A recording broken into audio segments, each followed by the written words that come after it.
एक 8 साल का बच्चा जिसे उसके परिवार ने बेकार समझकर घर से निकाल दिया, अब एक ऐसे किले यानी फोर्ट्रेस का राजा बन चुका है जिसे तोड़ना नामुमकिन है। वैन ने अपनी प्रोडक्शन मैजिक से न सिर्फ एक पूरा गांव बसा दिया, बल्कि उन खतरनाक आर्मर्ड लिजर्ड्स का सफाया कर दिया जिनसे बड़े बड़े मर्द डरते हैं। पर असली हंगामा तो तब शुरू होता है जब दुश्मन के साथ साथ वैन के लिए शादी के रिश्ते आने लगते हैं, और वो भी एक नहीं दो। क्या वैन इन खतरनाक मॉन्स्टर्स और इस ऑकवर्ड मैरिज ड्रामा से बच पाएगा? जानने के लिए वीडियो को एंड तक देखिए, क्योंकि आज की कहानी में एक्शन के साथ साथ थोड़ा ठंडा रोमांस भी होने वाला है। कहानी रॉयल पैलेस के अंदर शुरू होती है, जहां वैन नाम का एक छोटा लड़का अचानक एक बड़े बेड पर जाग जाता है।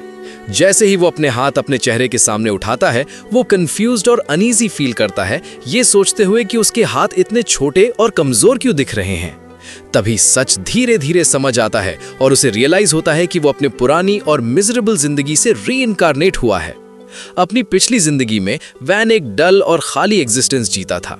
वो एक डेड एंड जॉब करता था जो बहुत कम पे करती थी, मुश्किल से रेंट और बेसिक बिल्स कवर करने जितना, और हर दिन पिछले दिन जैसा ही लगता था। उसकी जिंदगी स्ट्रेस, बोर्डम और रिग्रेट से भरी थी, लेकिन किसी वजह से यूनिवर्स ने उसे एक सेकंड चांस देने का फैसला किया और उसे दूसरी दुनिया में ले आया। एक रिमोट विलेज के यंग लॉर्ड के रूप में रीबॉर्न होकर वैन ध्यान से बेड से नीचे उतरता है और एक छोटे लकड़ी के स्टूल पर कदम रखता है ताकि वो खिड़की से बाहर देख सके और बाहर के किंगडम का एक प्रॉपर व्यू ले सके। ऊंची बिल्डिंग्स, बड़ी जमीन और शांत आसमान उसके सामने फैले हुए थे। हालांकि इससे पहले कि वो ज्यादा देर व्यू एंजॉय कर पाए, उसकी मेड टिल पैनिक में भागते हुए आती है और उससे तुरंत नीचे उतरने को कहती है, क्योंकि ये खतरनाक है। वैन इस पॉइंट पर सिर्फ 2 साल का होना चाहिए, तो टिल शॉक में जम जाती है जब वो साफ और एडवांस्ड वर्ड्स यूज करते हुए उसे कामली जवाब देता है, अपनी खुद की आवाज सुनते हुए। वैन को अचानक रियलाइज होता है कि उसके पास उन दिनों की यादें भी हैं जो वो पहले ही इस दुनिया में रहकर बिता चुका है। वो यादें जापान की उसकी पिछली जिंदगी की यादों के साथ मिक्स हो जाती हैं, पूरी तरह से कंफर्म करते हुए कि वो सच में रीइंकारनेट हुआ है। लगभग 1 घंटे बाद वैन अपने पिता और सिबलिंग्स के साथ डिनर के लिए बैठता है। कमरा शांत है, एक ऑकवर्ड साइलेंस से भरा हुआ। कुछ लंबे मिनटों के बाद वैन के पिता जल्पा अपने दूसरे बेटे जैरेड से ये पूछकर साइलेंस तोड़ने का फैसला करते हैं कि वो उस दिन क्या पढ़ने का प्लान कर रहे हैं। जैरेड जवाब देने से पहले एक पल के लिए रुकता है कि वो फायर, मैजिक और बैटल फॉर्मेशंस पढ़ेगा। जल्पा फिर तीसरे बेटे सेस्तो से वही सवाल पूछते हैं और सेस्तो जवाब देता है कि वो भी मैजिक पढ़ेगा। आखिर में जल्पा वैन की तरफ मुड़ते हैं और उससे पूछते हैं कि वो क्या पढ़ेगा। वैन ईमानदारी से जवाब देता है, ये कहते हुए कि अभी भी बहुत सी चीजें हैं जो उसे समझ नहीं आती हैं, इसलिए वो पहले कंट्री की हिस्ट्री और कल्चर के बारे में जानना चाहता है। वैन का जवाब सुनकर उसके सिबलिंग्स हैरानी में कांप उठते हैं। वो ये समझ नहीं पा रहे कि उनका 2 साल का भाई उनसे कहीं ज्यादा समझदार कैसे साउंड कर रहा है। जल्पा अचानक हंसने लगते हैं और एडमिट करते हैं कि वो इतनी छोटी उम्र में वैन की इंटेलिजेंस और प्रॉमिस से इम्प्रेस्ड हैं। वो शेयर करते हैं कि उन्हें बड़ी उम्मीदें हैं कि वैन को फायर मैजिक का एक स्ट्रॉन्ग टैलेंट मिलेगा, ठीक वैसे ही जैसे उन्हें और वैन की मां को मिला था। जल्पा समझाता है कि मैजिक एप्टीट्यूड टेस्ट तब होगा जब वैन 8 साल का हो जाएगा, और वो वैन से कहता है कि उससे निराश मत करना, इस दुनिया में मैजिकल एप्टीट्यूड ही सब कुछ है। मैजिक मेनली 4 एलिमेंट्स में आता है, फायर, वाटर, विंड और अर्थ, जबकि दूसरे तरह के मैजिक भी एग्जिस्ट करते हैं। इन 4 एलिमेंट्स के बाहर किसी भी मैजिक को बहुत निचली नजर से देखा जाता है। ब्रेकफास्ट के बाद वैन अपने स्टडी रूम में जाता है, जहां मेड्स उसे एक सिंपल एक्सप्लेनेशन देती हैं कि इस दुनिया में लाइफ और सोसाइटी कैसे काम करती है। जैसे ही वो बोलना खत्म करती हैं, हेड बटलर एस्पाडा अचानक कमरे में आता है और वैन की डेस्क पर किताबों का एक बड़ा ढेर रख देता है। एस्पाडा एक एक्सेप्शनली स्किल्ड बटलर है जिसने वैन के पिता की कई सालों तक सेवा की है, फिर भी वैन अभी भी उससे बहुत डरता है। एस्पाडा वैन से कहता है कि वो पहले से जानता है कि वैन ने पढ़ना और सिंपल मैथ करना सीखना शुरू कर दिया है, तो वो पूछता है कि वैन ने कितनी प्रोग्रेस की है। वैन ईमानदारी से एडमिट करता है कि वो अभी भी सही से पढ़ नहीं सकता, और जब मैथ की बात आती है तो वो सिर्फ ऐड और सब्ट्रैक्ट कर सकता है। एस्पाडा जानता है कि वैन इससे कहीं ज्यादा केपेबल है, तो वो खुद पर्सनली उसके ट्यूटर के रूप में चार्ज लेने का फैसला करता है। एस्पाडा के लेसन्स जल्द ही वैन के लिए एक जीता जागता नाइटमेयर बन जाते हैं। ट्रेनिंग सख्त, लंबी और थका देने वाली होती है, जिसमें बहानों या आराम के लिए कोई जगह नहीं होती। हालांकि इन सख्त लेसन्स की वजह से वैन सिर्फ कुछ ही हफ्तों में पढ़ना और लिखना सीख जाता है। 2 साल की नॉन स्टॉप पढ़ाई के बाद वैन आखिरकार 4 साल का हो जाता है और शॉर्ट ट्रेनिंग शुरू करता है। शुरुआत में वो वो इसमें बिल्कुल बेकार होता है। वो बार बार हारता है, यहाँ तक कि प्रैक्टिस सेशंस के दौरान मेड से भी। इसके बावजूद वैन हार नहीं मानता और हर एक दिन ट्रेनिंग जारी रखता है। जब वैन 5 साल का होता है, उसकी मेहनत आखिरकार रंग लाती है। वो बड़े लड़कों के साथ स्पारिंग शुरू करता है जो सोल्जर्स बनने की ट्रेनिंग ले रहे हैं, और वो उनसे बराबरी से लड़ पाता है। वैन नोटिस करता है कि उनकी मूवमेंट सिंपल हैं और प्रेडिक्ट करना आसान है, तो वो उन्हें बिना किसी ज्यादा तकलीफ के बार बार हरा देता है। दूसरे बच्चे उसकी परफॉर्मेंस से पूरी तरह शॉक्ड हो जाते हैं और मानने लगते हैं कि वो शायद कोई चोजन वन है। इससे आगे बहुत से बच्चे वैन को पसंद करने लगते हैं, क्योंकि अपने भाइयों के उलट वो सच में कॉमनर्स से बात करता है और उनके साथ असली दोस्ती बनाता है। कुछ ही देर बाद वैन थोड़ा पानी पीने के लिए एक छोटा ब्रेक लेने का फैसला करता है। उस वक्त डेप्यूटी नाइट कमांडर डी अंदर आता है और पोलाइटली वैन से कहता है कि वो उसे अपने हाथ दिखाए। डी ध्यान से उन्हें एग्जामिन करता है और ये देखकर शॉक्ड हो जाता है कि वैन के हाथों पर कोई कैलसेस यानी गट्टे या ब्रूजेस यानी चोटें नहीं हैं। ये सजेस्ट करता है कि वैन बहुत वक्त से सॉर्ड के साथ ट्रेनिंग नहीं कर रहा है। वैन एडमिट करता है कि ये सच है और समझाता है कि वो हाल ही में पढ़ाई में बहुत बिजी रहा है। वैन बताता है कि एस्पार्डा उससे नॉर्मल से लगभग 3 गुना ज्यादा पढ़ाई करवा रहा है। वो कहता है कि वो एस्पार्डा से वैन की पढ़ाई का वक्त कम करने और उसकी ट्रेनिंग का वक्त बढ़ाने के बारे में बात करने को तैयार है, क्योंकि जिंदगी सिर्फ किताबों के बारे में नहीं है। डे फिर कसम खाता है कि अगर वैन को ट्रेन करने के लिए और वक्त मिलता है तो वो उसे अब तक का सबसे महान स्वर्ड्समैन बना देगा। वैन जवाब देता है कि एस्पार्डा से बात करने की जरूरत नहीं होगी, क्योंकि उसे यकीन है कि वो पढ़ाई और ट्रेनिंग दोनों मैनेज कर सकता है। डे उससे सहमत होता है, लेकिन सजेस्ट करता है कि उसे वैन का ट्रेनिंग इंस्ट्रक्टर बन जाना चाहिए, ये श्योर करने के लिए कि वैन सही रास्ते पर चल रहा है। डे के साथ ट्रेनिंग जल्द ही एक और जीता जागता नाइटमेयर बन जाती है। डे वैन से बहुत ज्यादा इंटेंस ड्रिल्स करवाता है, जिसमें आराम के लिए लगभग कोई वक्त नहीं होता। फिर भी वैन इस बात से इनकार नहीं कर सकता कि तब से हर दिन सब कुछ कितना भी मुश्किल क्यों न रहा हो, उसका रीइंकार्नेशन एंजॉयबल रहा है। अपनी जिंदगी में पहली बार वो फुलफिलमेंट का वो एहसास महसूस करता है जो उसे अपनी पिछली जिंदगी में कभी नहीं मिला था। इस रियलाइजेशन के साथ वैन अपना मन बना लेता है कि वो इस नई दुनिया में एक मजेदार और मीनिंगफुल जिंदगी एंजॉय करेगा। 1 साल बाद वैन 6 साल का हो जाता है। अब तक एक के बाद एक पढ़ाई और ट्रेनिंग का ये कभी न खत्म होने वाला रूटीन डल और थका देने वाला लगने लगता है। वो रियलाइज करता है कि अगर चीजें इसी तरह चलती रहीं तो वो उस वक्त से अपने आप से वादा की गई मजेदार जिंदगी कभी नहीं जी पाएगा। वैन डिसाइड करता है कि वो एक नॉर्मल बच्चे की तरह एक्ट करना शुरू करेगा और मजा करते हुए वक्त बिताएगा। एक दिन वो मेड से कहता है कि वो बाहर जाकर खेलना चाहता है, तो वो उसे मार्केट ले जाती है। वैन अपने आसपास बिकने वाले कई अलग अलग लोगों, आवाजों और आइटम्स को देखकर हैरान रह जाता है। मार्केट में चलते हुए वैन का ध्यान एक विशाल बिल्डिंग की तरफ भटक जाता है, जिसे मेरी चेंबर ऑफ कॉमर्स के नाम से जाना जाता है, क्योंकि वो हैरानी से उससे घूरता है। पास ही अचानक एक डिस्टर्बिंग सीन दिखता है। बेड़ियों और जंजीरों में जकड़ा एक बच्चा मार्केट प्लेस में घसीटा जाता है। वैन तुरंत उस आदमी से पूछता है कि बच्चा जंजीरों में क्यों जकड़ा है। वो आदमी बेरुखी से जवाब देता है कि वो अपने बेटे को एक स्लेव के रूप में बेच रहा है, ये कहते हुए कि क्योंकि बच्चा उसका है वो जो चाहे कर सकता है। मेड वैन को समझाती है कि गरीब परिवारों के लिए उन बच्चों को बेचना आम बात है, क्योंकि स्लेव्स उनकी जिंदगी आसान बना देते हैं। वैन एडमिट करता है कि ये देखना क्रूर और दर्दनाक है, लेकिन साथ ही उसे लगता है कि इसे बदलने के लिए वो बहुत कम कर सकता है। उसी वक्त रोजली नाम की एक औरत पास आती है और वैन को ग्रीप करती है, ये कहते हुए कि उसकी सेवा करना उसके लिए सम्मान की बात है। फिर वो उससे पूछता है कि उस आदमी को अपने बच्चे को बेचने के लिए कितना मिलेगा। रोजली समझाती है कि कीमत मैजिकल एप्टीट्यूड पर डिपेंड करती है। ये जानने के बाद कि लड़के के पास थीविंग एप्टीट्यूड है, जिसे बहुत लो माना जाता है, वो कहती है कि बच्चा 3 सिल्वर कॉइन से ज्यादा में नहीं बिकेगा। ये सुनकर वो आदमी गुस्से में पागल हो जाता है और अपने बेटे को लात मारना शुरू कर देता है। फिर वो लड़के को पकड़ता है और कहता है कि वो दूसरी शॉप पर जा रहे हैं। अचानक वैन आगे बढ़ता है और उस आदमी को रोकता है, ये अनाउंस करते हुए कि वो लड़के को 5 सिल्वर कॉइन्स में खरीदेगा।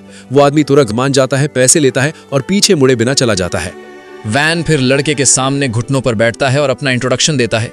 लड़का अपना नाम कैम्किन बताता है। वैन कैम्किन से कहता है कि वो जहां चाहे जाने के लिए फ्री है। वैन का इरादा उसे सच में अपना बनाने का कभी नहीं था। उसने उससे सिर्फ इसलिए खरीदा ताकि वो उसे आज़ाद कर सके। हालांकि जब वैन को पता चलता है कि सैमसन के पास जाने के लिए कोई जगह नहीं है, वो सजेस्ट करता है कि सैमसन उसके साथ रहने आ जाए। एक गार्ड बीच में बोलता है और वैन को वार्न करता है कि मार्किस शायद उसके एक अनजान लड़के को घर लाने से सहमत ना हो। हालांकि अगर लड़का वैन के स्लेव के रूप में रजिस्टर होता है तो कोई इशू नहीं होना चाहिए।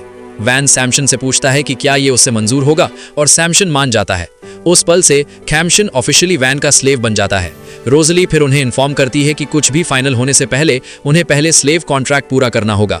वैन और सैमसन दोनों एक ही वक्त पर अपने हाथ आगे बढ़ाते हैं। रोजली के इंस्ट्रक्शंस फॉलो करते हुए जैसे स्लेव कॉन्ट्रैक्ट बनता है, कैम्किन के हथेली के पीछे एक चमकता हुआ निशान आ जाता है।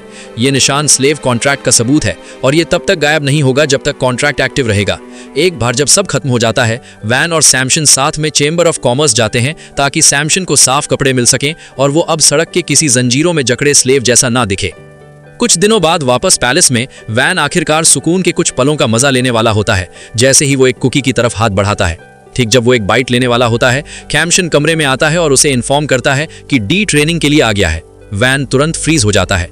बिना किसी हिचकिचाहट के वो कुकी कैम्किन को पकड़ा देता है और उससे कहता है कि वो जाकर डी को इन्फॉर्म करे कि वो आसपास नहीं है। वैन अच्छी तरह जानता है कि ऐसा कोई रास्ता नहीं है कि वो एक और ब्रूटल ट्रेनिंग सेशन सर्वाइव कर सके। कैम्किन वैसा ही करता है जैसा उससे कहा गया था और बाहर जाकर डी से कहता है कि वैन अवेलेबल नहीं है। डी साफ तौर पर निराश है, लेकिन क्योंकि वो अभी भी किसी को ट्रेन करना चाहता है, वो वैन की जगह कैम्किन को ले जाने का फैसला करता है और उससे ट्रेन करना शुरू कर देता है।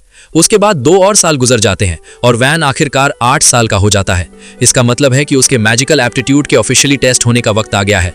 आने वाला टेस्ट पूरे टाउन में चर्चा का विषय बन जाता है। नोबल्स, सर्वेंट्स, सोल्जर्स और यहाँ तक कि मर्चेंट्स भी रिजल्ट्स देखने के लिए उत्सुक हैं। बहुत से लोग मानते हैं कि वैन स्ट्रॉन्ग टैलेंट दिखाएगा, खासकर इसलिए क्योंकि उसके पेरेंट्स फायर मैजिक में गिफ्टेड थे। यहाँ तक कि वैन के पिता जल्पा को पूरा भरोसा है कि वैन के पास कम से कम फायर मैजिक के लिए एप्टीट्यूड तो होगा ही। हालांकि टेस्ट के दिन हर कोई शौक में हैरान रह गया। वान के पास फायर, वाटर, विंड या अर्थ के लिए एप्टीट्यूड नहीं है। इसके बजाय उसके पास सिर्फ प्रोडक्शन मैजिक का एप्टीट्यूड है, जिसे दुनिया में सबसे खराब और सबसे यूजलेस मैजिक माना जाता है। माहौल तुरंत ठंडा हो जाता है। जल्पा ये रियलाइज करते ही गुस्से में पागल हो जाता है कि उसका बेटा उसकी नजरों में एक कंप्लीट फेलियर निकला है। गुस्से में वो अपनी तलवार निकालता है और वान को मौके पर ही मारने की तैयारी करता है। वान डर के मारे जम जाता है, हिलने या बोलने में असमर्थ। उसका दिमाग पूरी तरह ब्लैंक हो जाता है। ठीक जब उसके पिता वार करने वाले होते हैं, सबसे बड़ा बेटा मिर्जा वान के सामने आ जाता है और उन्हें रोक लेता है। मिर्सियस एक ऑल्टरनेटिव सोल्यूशन सजेस्ट करता है। इसके बजाय वो प्रपोज करता है कि वान को उनके टेरिटरी के एक रिमोट विलेज का इंचार्ज बना दिया जाए। मिर्जा समझाता है कि वो विलेज सही तरह से ग्रो होने के लिए बहुत ज्यादा आइसोलेटेड है और क्योंकि वो हाल ही में हासिल किया गया था, वहां रहने वाले बहुत से लोग उनके परिवार के प्रति लॉयल नहीं है। उनके अपने किसी बंदे को वहां लॉर्ड बनाने से विलेजर्स की लॉयल्टी सिक्योर करने में मदद मिलेगी। जल्पा रुकता है और आइडिया पर विचार करता है। एक पल बाद उसे रियलाइज होता है कि ये सच में एक रीजनेबल सोल्यूशन है। वो अपनी तलवार वापस रख लेता है और डिक्लेयर करता है कि वान उस जमीन का लॉर्ड बनेगा। जल्पा फिर बेरुखी से मुड़ता है और वान से अपना सामान पैक करने और जितना जल्दी हो सके निकलने को कहता है, ये कहते हुए कि उसके घर में किसी यूजलेस बंदे के लिए कोई जगह नहीं है। उसके साथ वो पीछे मुड़े बिना चला जाता है।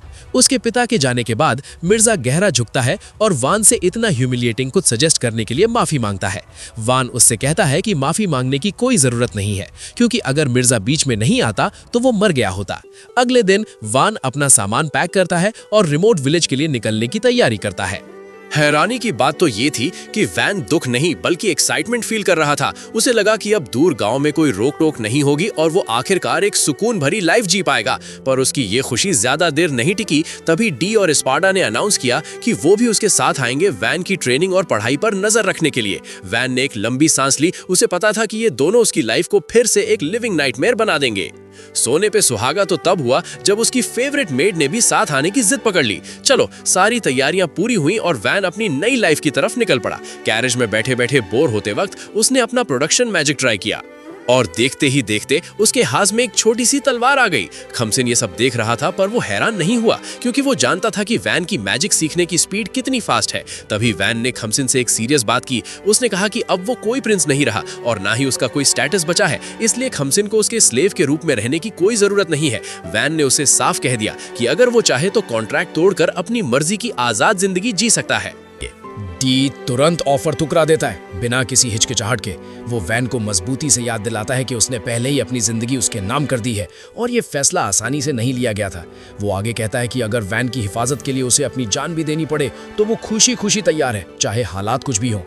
ये सुनकर वैन के पास उसके इरादे को मानने के अलावा कोई रास्ता नहीं बचता, भले ही ये उसे थोड़ा अनईजी फील कराता है। अचानक उनकी कैरेज एक झटके से रुक जाती है, जिससे अंदर बैठे सभी लोग हिल जाते हैं। जब वैन बाहर देखता है कि क्या हो रहा है, वो नोटिस करता है कि आगे वाले गांव पर इस वक्त अटैक हो रहा है। वैन की हिफाजत करने वाले नाइट्स ने तुरंत अंदाजा लगाया कि अटैक करने वाले बैंडिट्स होंगे या शायद कुछ गिरे हुए मर्सनरीज जो आसान लूट की तलाश में हैं। डी ध्यान से दुश्मन की फॉर्मेशन देखता है और उन्हें गिनता है और नोटिस करता है कि टोटल लगभग 50 अटैकर्स हैं। इस बेस पर वो अंदाजा लगाता है कि अगर वो अपनी ताकत मिलाकर एक साथ चार्ज करे तो वो उन्हें बिना ज्यादा तकलीफ के हरा देंगे।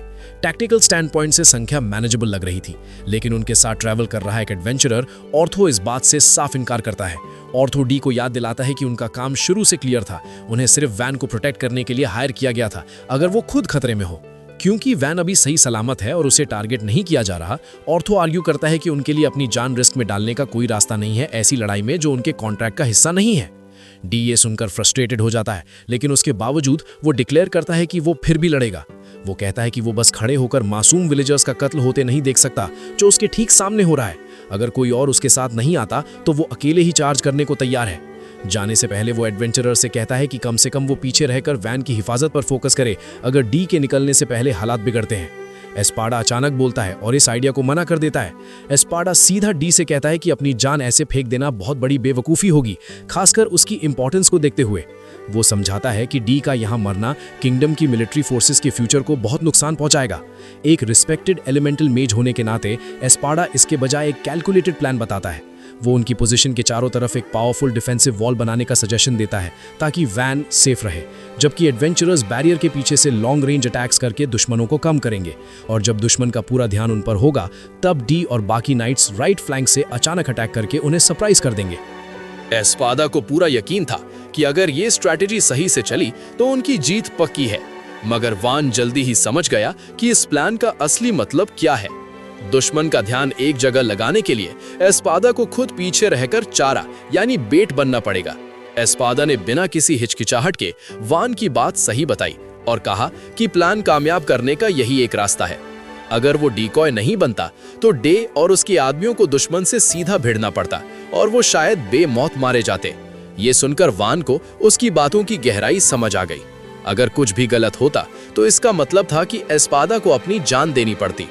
वान ने रियलाइज किया कि किंगडम के सबसे बड़े स्ट्रैटेजिस्ट और सबसे ताकतवर वॉरियर को खोना एक ऐसा नुकसान होगा जिसे कभी पूरा नहीं किया जा सकेगा। उनके बिना आगे चलकर इस जमीन को डेवलप करना या उसकी हिफाजत करना मुश्किल होता। इसलिए वान आगे बढ़ा और उसने खुद डिकॉय बनने का ऑफर दिया। टिल ने यह सुनते ही तुरंत मना कर दिया और कहा कि वो खुद चारा बन जाएगी पर वान को खतरे में नहीं डालने देगी। खमसिन ने भी उसका पूरा साथ दिया और वान के साथ खड़ा हो गया। फिर भी वान ने उन्हें शांति से समझाया कि वो उन दोनों की बहुत परवाह करता है, इसलिए वो उन्हें किसी भी तरह के खतरे में नहीं देख सकता। वान ने फिर अपना प्लान बताया कि वो कैरेज में बाहर जाएगा और दुश्मनों पर आगे से हमला करेगा। वो उनका ध्यान भटकाएगा जबकि बाकी सब एक साथ पीछे से और दोनों साइड से अटैक करेंगे।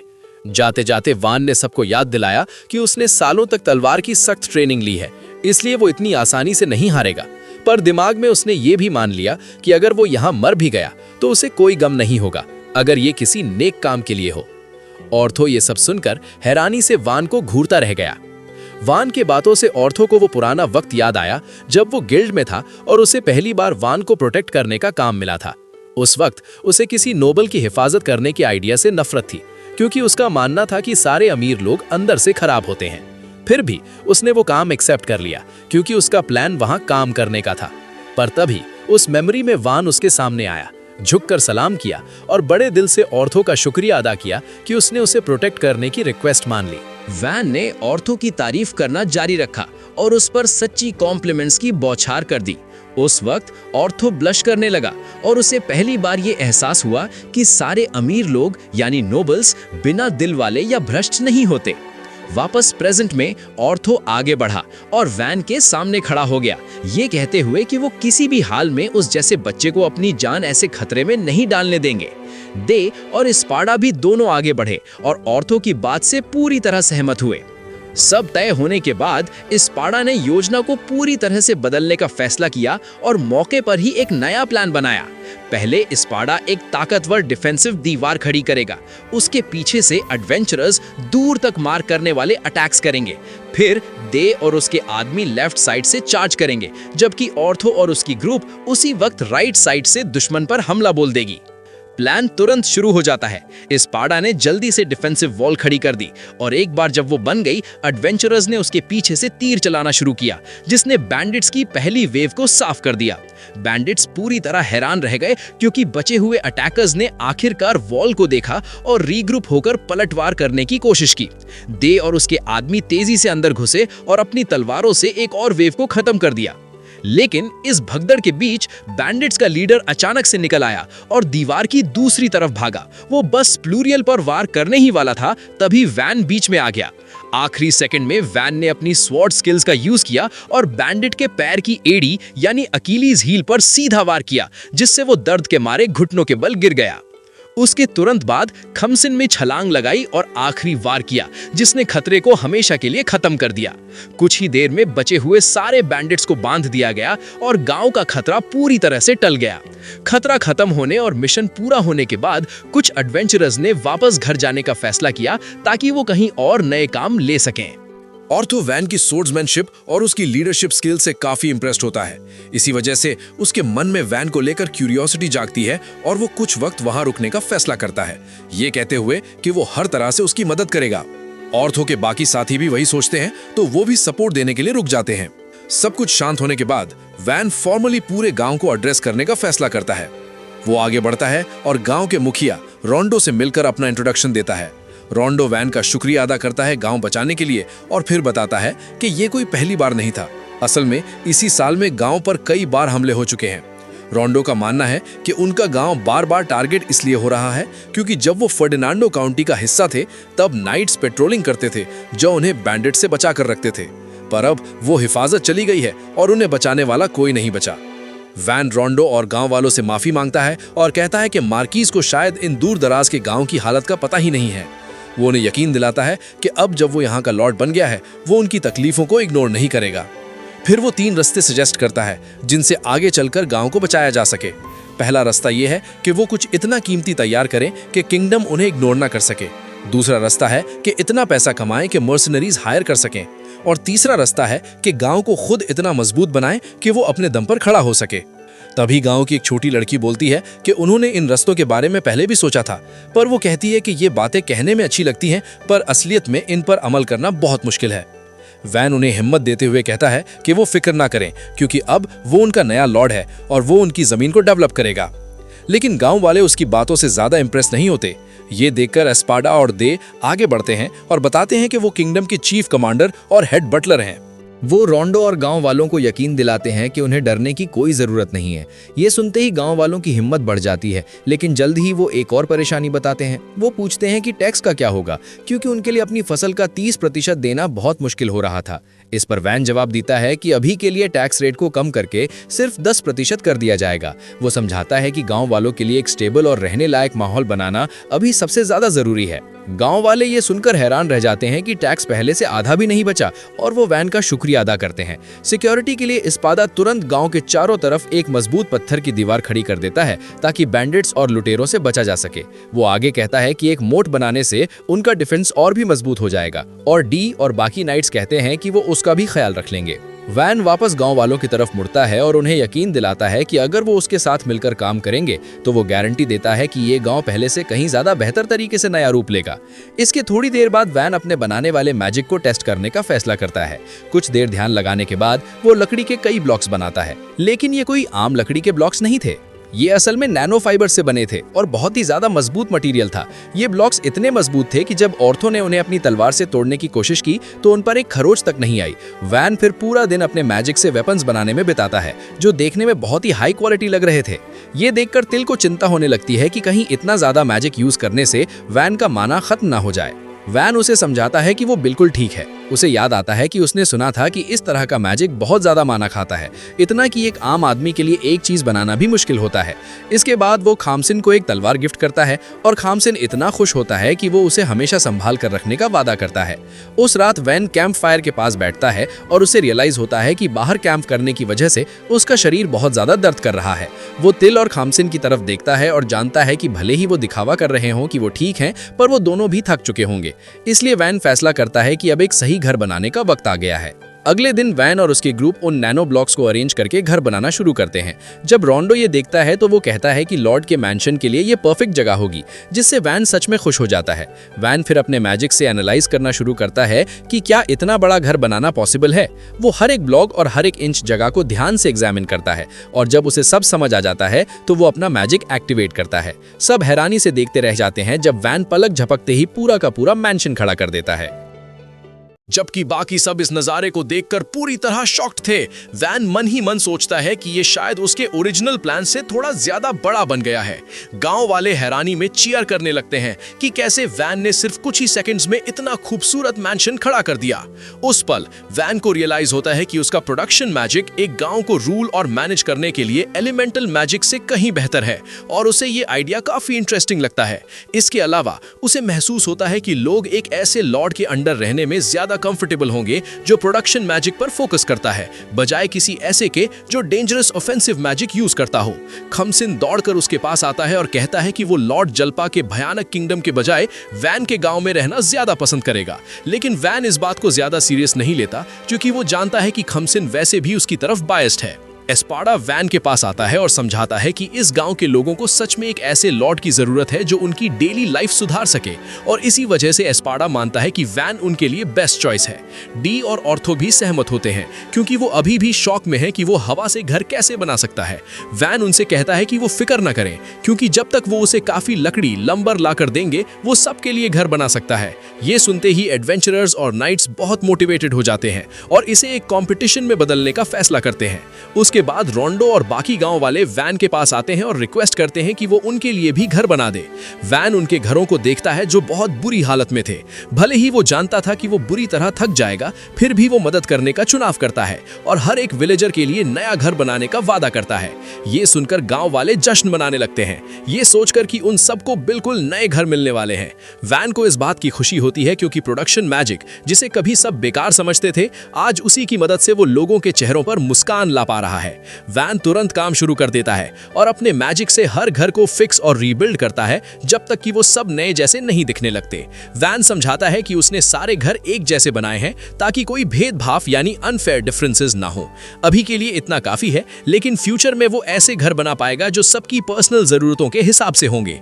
गांव वाले बस इस बात से खुश हैं कि आखिरकार उनके गरीब गांव में असली बदलाव आ रहा है। गांव वाले वैन के काफी शुक्रगुजार थे और उनका ये एहसान देखकर वैन को दिल से खुशी हुई। इस सब को थोड़ी देर के लिए साइड में रखते हुए वैन ने अपने मैनर के पास एक सिंपल पब्लिक बात बनाने का फैसला किया। जब गांव वालों ने देखा कि ये बनकर तैयार हो गया है तो वो बहुत एक्साइटेड और खुश हुए।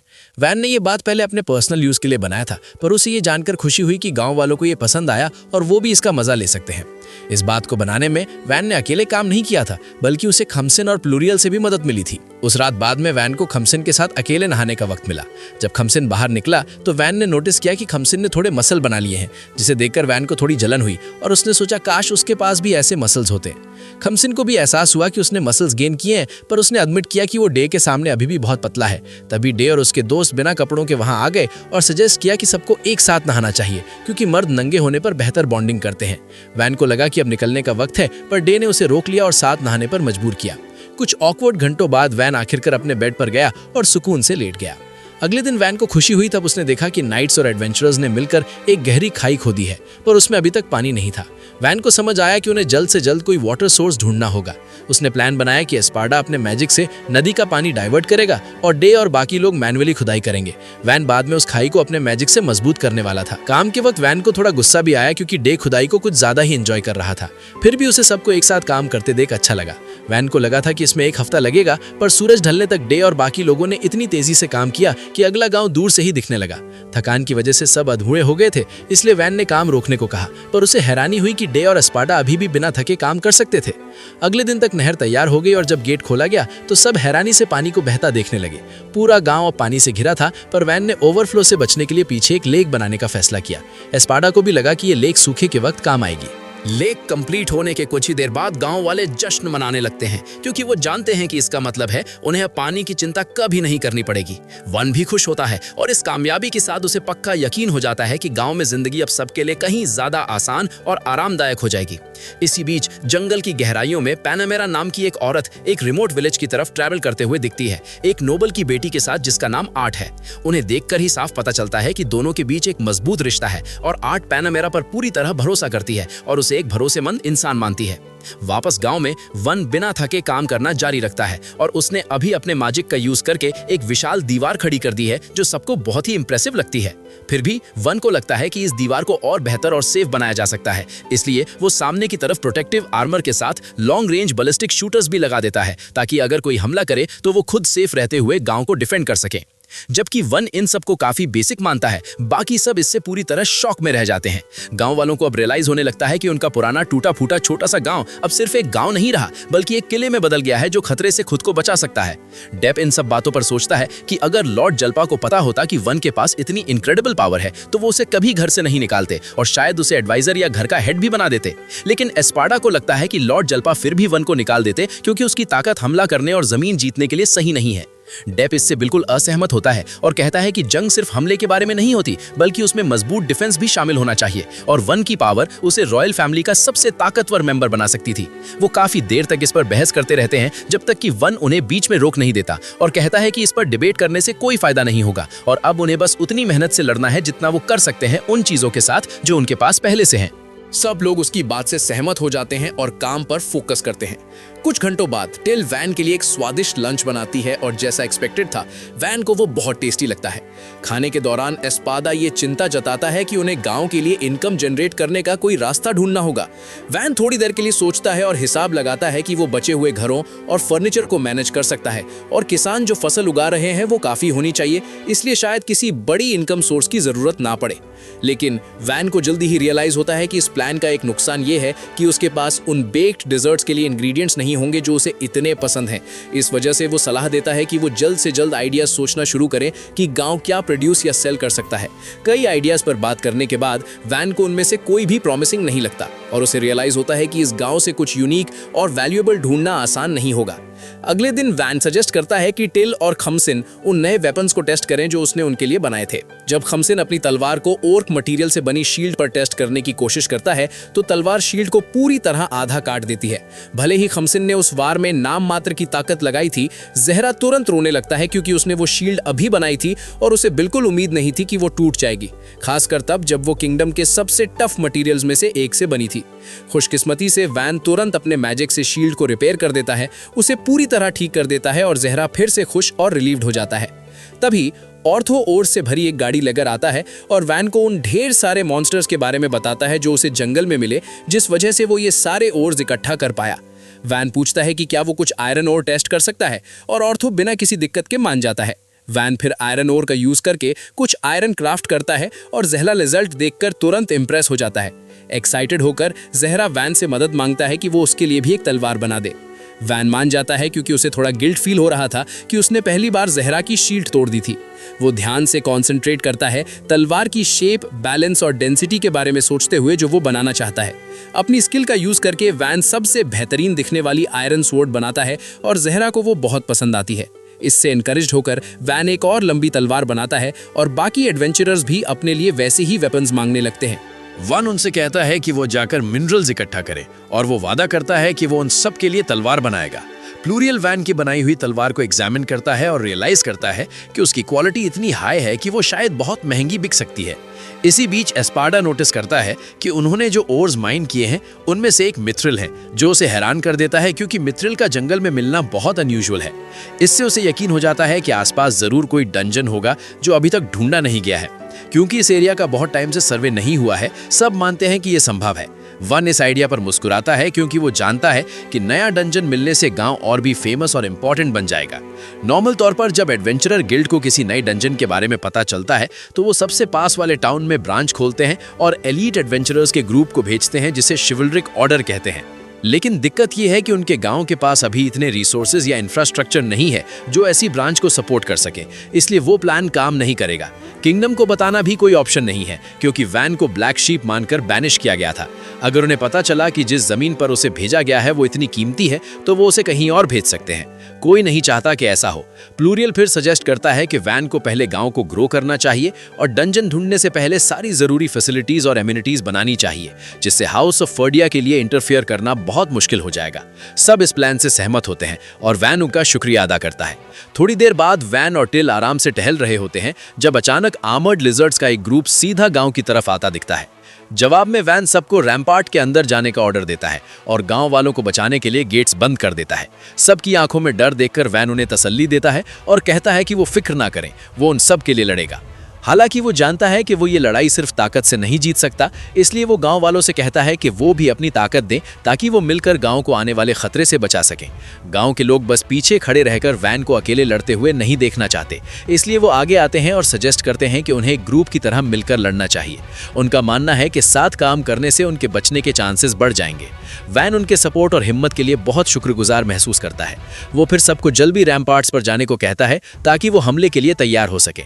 सब तुरंत बिजी हो जाते हैं और बिना वक्त बर्बाद किए वैन के ऑर्डर्स फॉलो करते हैं। क्योंकि औरतों की पार्टी शिकार पर गई थी और वो मदद के लिए वहां नहीं थे, वैन खुद को तैयार करता है और रैम्पार्ट पर अपनी पोजीशन लेने के लिए निकल पड़ता है ताकि वो डिफेंस को लीड कर सके। लेकिन टिल उसे आखिरी पल में रोक लेती है क्योंकि वो उसकी सेफ्टी को लेकर बहुत परेशान है और नहीं चाहती कि वो खुद को खतरे में डाले। वो साफ तौर पर उसके लिए चिंता दिखाती है और उसे पीछे रोकने की कोशिश करती है। ये देखकर डी वैन की जगह लेने के लिए आगे आता है। डी वैन से कहता है कि वो उसकी जगह रैम्पार्ट पर जाएगा और जो वो देखेगा उसकी रिपोर्ट देगा। डी फिर रैम्पार्ट पर जाता है ताकि वो अपनी आंखों से सिचुएशन चेक कर सके। रैम्पार्ट से ध्यान से देखने के बाद डी सबको रिपोर्ट देता है। वो बताता है कि लगभग 40 आर्मर्ड लिजर्ड्स सीधा गाँव की तरफ आ रहे हैं। ये संख्या वैन की उम्मीद से कहीं ज्यादा थी, इसलिए वैन बहुत हैरान होता है और इस खबर से साफ चिंता में पड़ जाता है। डी भी समझता है कि यह सिचुएशन कितनी सीरियस है क्योंकि वो अपने एक्सपीरियंस से जानता है कि स्किल्ड और एक्सपीरियंस्ड वेटरन्स का ग्रुप भी एक सिंगल आर्मर्ड लिजर्ड को मारने में स्ट्रगल करता है। ये जानना सिचुएशन को और भी खतरनाक और होपलेस बना देता है। भले ही हालात उनके खिलाफ हैं, डी हार मानने से इनकार कर देता है। वो खुद से और बाकी लोगों से कहता है कि हार मानना कोई ऑप्शन नहीं है। वो सबको ऑर्डर देता है कि बलिस्टे तैयार करें और जितना जल्दी हो सके फायर करने के लिए रेडी हो जाएं। डी उन्हें बताता है कि उसने अपनी जिंदगी में आज तक एक भी जंग नहीं हारी है और वो इस जंग को अपनी पहली हार नहीं बनने देगा। उसकी बातें सबका फाइटिंग स्पिरिट बढ़ाने में मदद करती हैं और उन्हें आगे बढ़ने की हिम्मत देती हैं। उन्होंने दुश्मन की तरफ कई बलिस्टा बोल्ट्स फायर किए और वो 10 आर्मर्ड लिजर्ड्स को मार गिराने में कामयाब हो गए। डी ये होता देखकर बुरी तरह शॉक हो जाता है। वो जल्द ही रियलाइज करता है कि ये साफ दिखाता है कि वैन के बनाए हुए बलिस्टा बोल्ट्स सच में कितने पावरफुल है। उसे उम्मीद नहीं थी कि वो इतने स्ट्रांग होंगे और रिजल्ट्स देखकर वहां मौजूद हर कोई हैरान रह जाता है। थोड़ी देर बाद वो बलिस्टे रिलोड करते हैं और फिर से फायर करते हैं। वो आर्मर्ड लिजर्ड्स की अगली वेव को गिराने में कामयाब हो जाते हैं, जिससे सब खुश और उम्मीद से भर जाते हैं। लेकिन वो खुशी ज्यादा देर नहीं टिकती। उन्हें जल्द ही रियलाइज होता है कि उनके पास आयरन बुलेट्स खत्म हो गए हैं और कुछ आर्मर्ड लिजर्ड्स अभी भी जिंदा हैं और बाहों के करीब आ रहे हैं। उस पल किसी को नहीं पता होता कि आगे क्या करना है और उनके बीच डर फैलने लगता है। डी साफ देख सकता है कि अगर उन्होंने अभी कुछ नहीं किया तो उनका पूरा गांव तबाह हो जाएगा। इस वजह से वो खुद जंग में कूदने और गांव को बचाने के लिए सीधा लड़ने के बारे में सोचने लगता है। वैन उसे आवाज देता है और कहता है कि वो आयरन की जगह वुडन बुलेट्स का इस्तेमाल करे। बाकी लोग ये सुनकर कंफ्यूज हो जाते हैं। उनका मानना है कि वुडन बुलेट्स ज्यादा डैमेज नहीं करेंगी क्योंकि आर्मर्ड लिजर्ड्स की स्किन उनके लिए स्टील जितनी सख्त और मजबूत होती है। लकड़ी का यूज करना एक बुरा आइडिया और वक्त की बर्बादी लगता है, लेकिन डी जानता है कि वैन के जजमेंट पर शक करना बेकार है। वो वैन की सोच पर भरोसा करता है और मानता है कि इस प्लान के पीछे जरूर कोई वजह होगी। इस भरोसे की वजह से डी नाइट्स को ऑर्डर देता है कि बलिस्टे में वुडन बुलेट्स लोड करें। सबकी हैरानी का कोई ठिकाना नहीं रहता जब वुडन बुलेट सीधा आर्मर्ड लिजर्ड्स के दिमाग को भेद देती हैं। ये शॉट्स इतने पावरफुल होते हैं कि वो आर पार निकल जाते हैं और उन्हें हरा देते हैं और इस तरह वो बचे हुए आर्मर्ड लिजर्ड्स का सफाया कर देते हैं। आखिरकार डी अपनी आंखों से ये होता देख सच में दंग रह जाता है। उसे यकीन नहीं होता कि वुडन बुलेट्स उन्हें इतनी असरदार तरीके से खत्म कर सकती हैं। इसके बाद डी सबको अनाउंस करता है कि वो जीत गए हैं और दुश्मन को हरा दिया गया है। डी सबको बताता है कि वो जीत गए हैं और दुश्मन को हरा दिया गया है। ये सुनते ही पूरा गांव अपनी कामयाबी का जश्न मनाने लगता है। डी को काफी राहत महसूस होती है, पर साथ ही साथ उसे ये थोड़ा अजीब भी लगता है।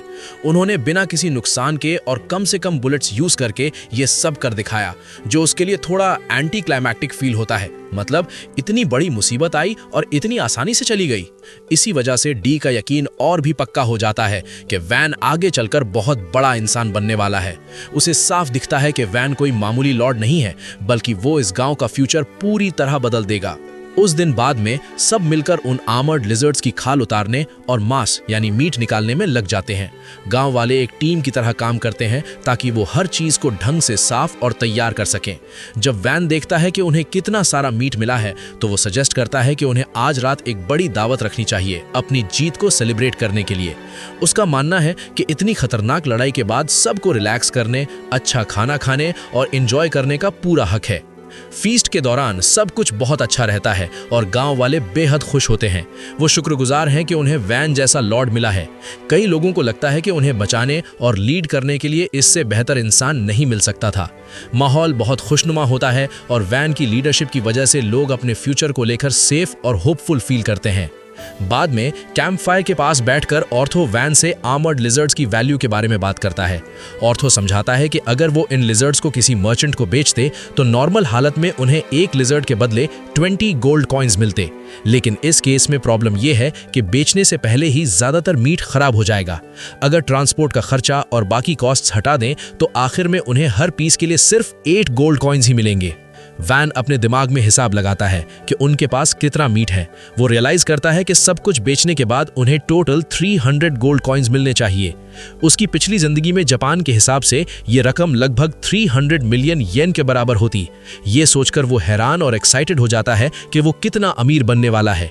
लेकिन उसकी खुशी ज्यादा देर नहीं टिकती।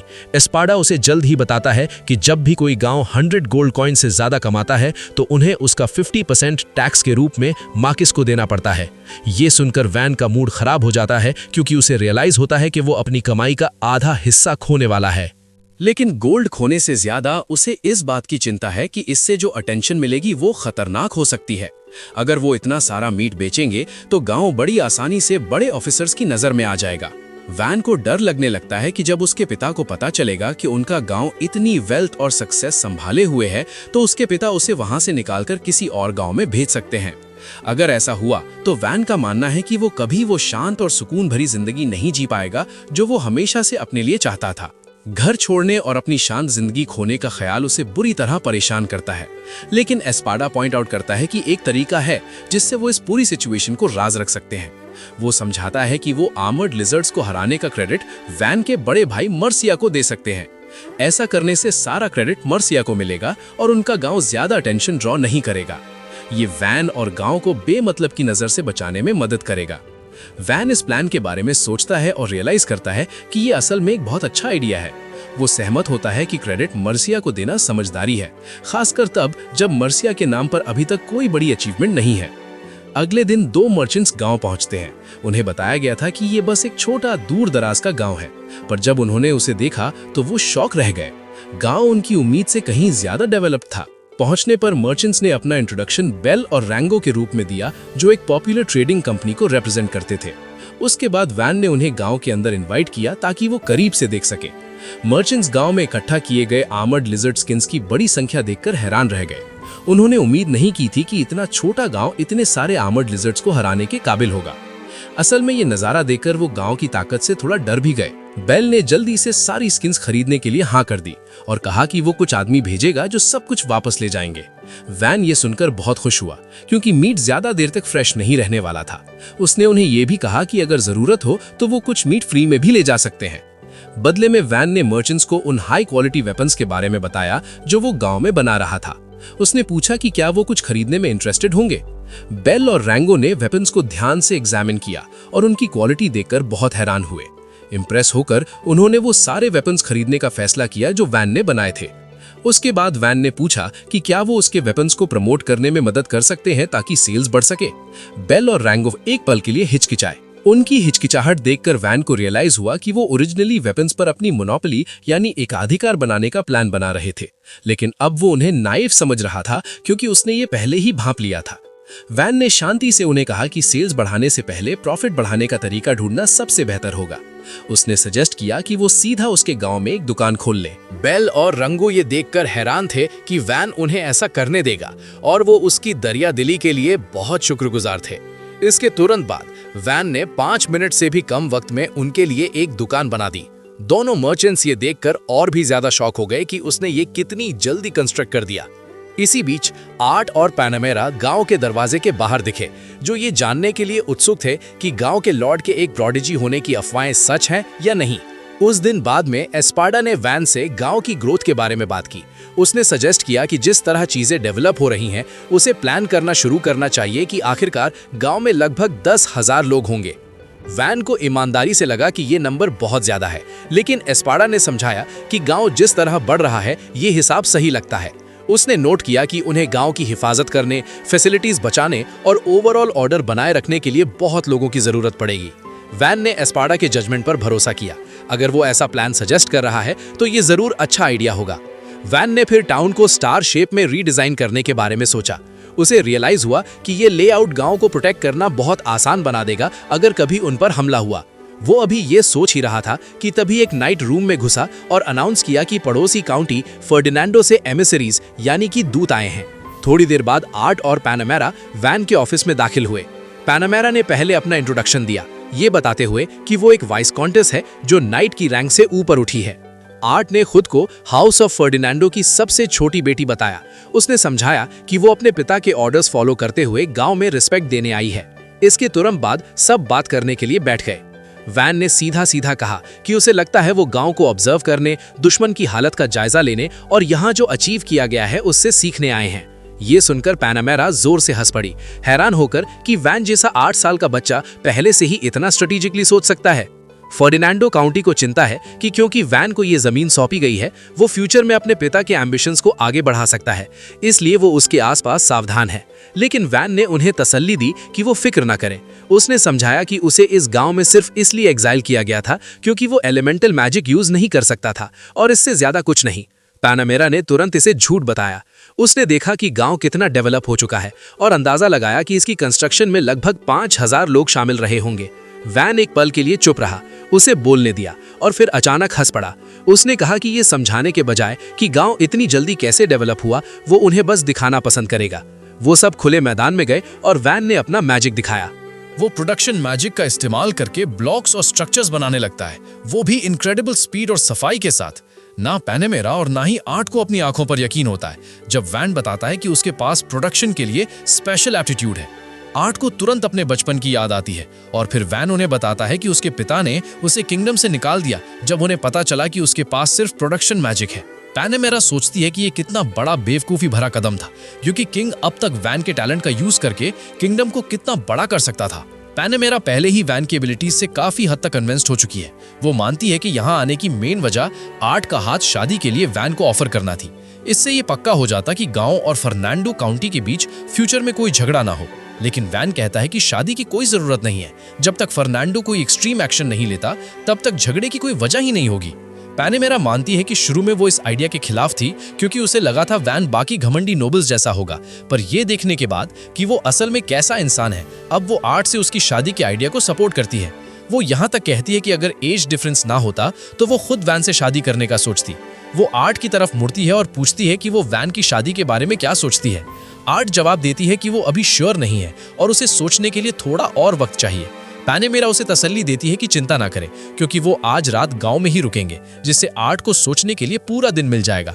वैन उन्हें रुकने देने के लिए मान जाता है और 5 मिनट से भी कम वक्त में अपने मैजिक से उनके लिए एक हाई क्वालिटी इन बना देता है। उस रात बाद में वो साथ में डिनर करते हैं और आर्ट खाने का ज्यादातर वक्त वैन से बात करने और उसके कैरेक्टर को ऑब्जर्व करने में बिताती है। वो नोटिस करती है कि वैन कितना ईमानदार, काइंड और रिस्पॉन्सिबल है और धीरे धीरे वो वैन के लिए और साथ ही गांव के लोगों के लिए भी फीलिंग्स महसूस करने लगती है।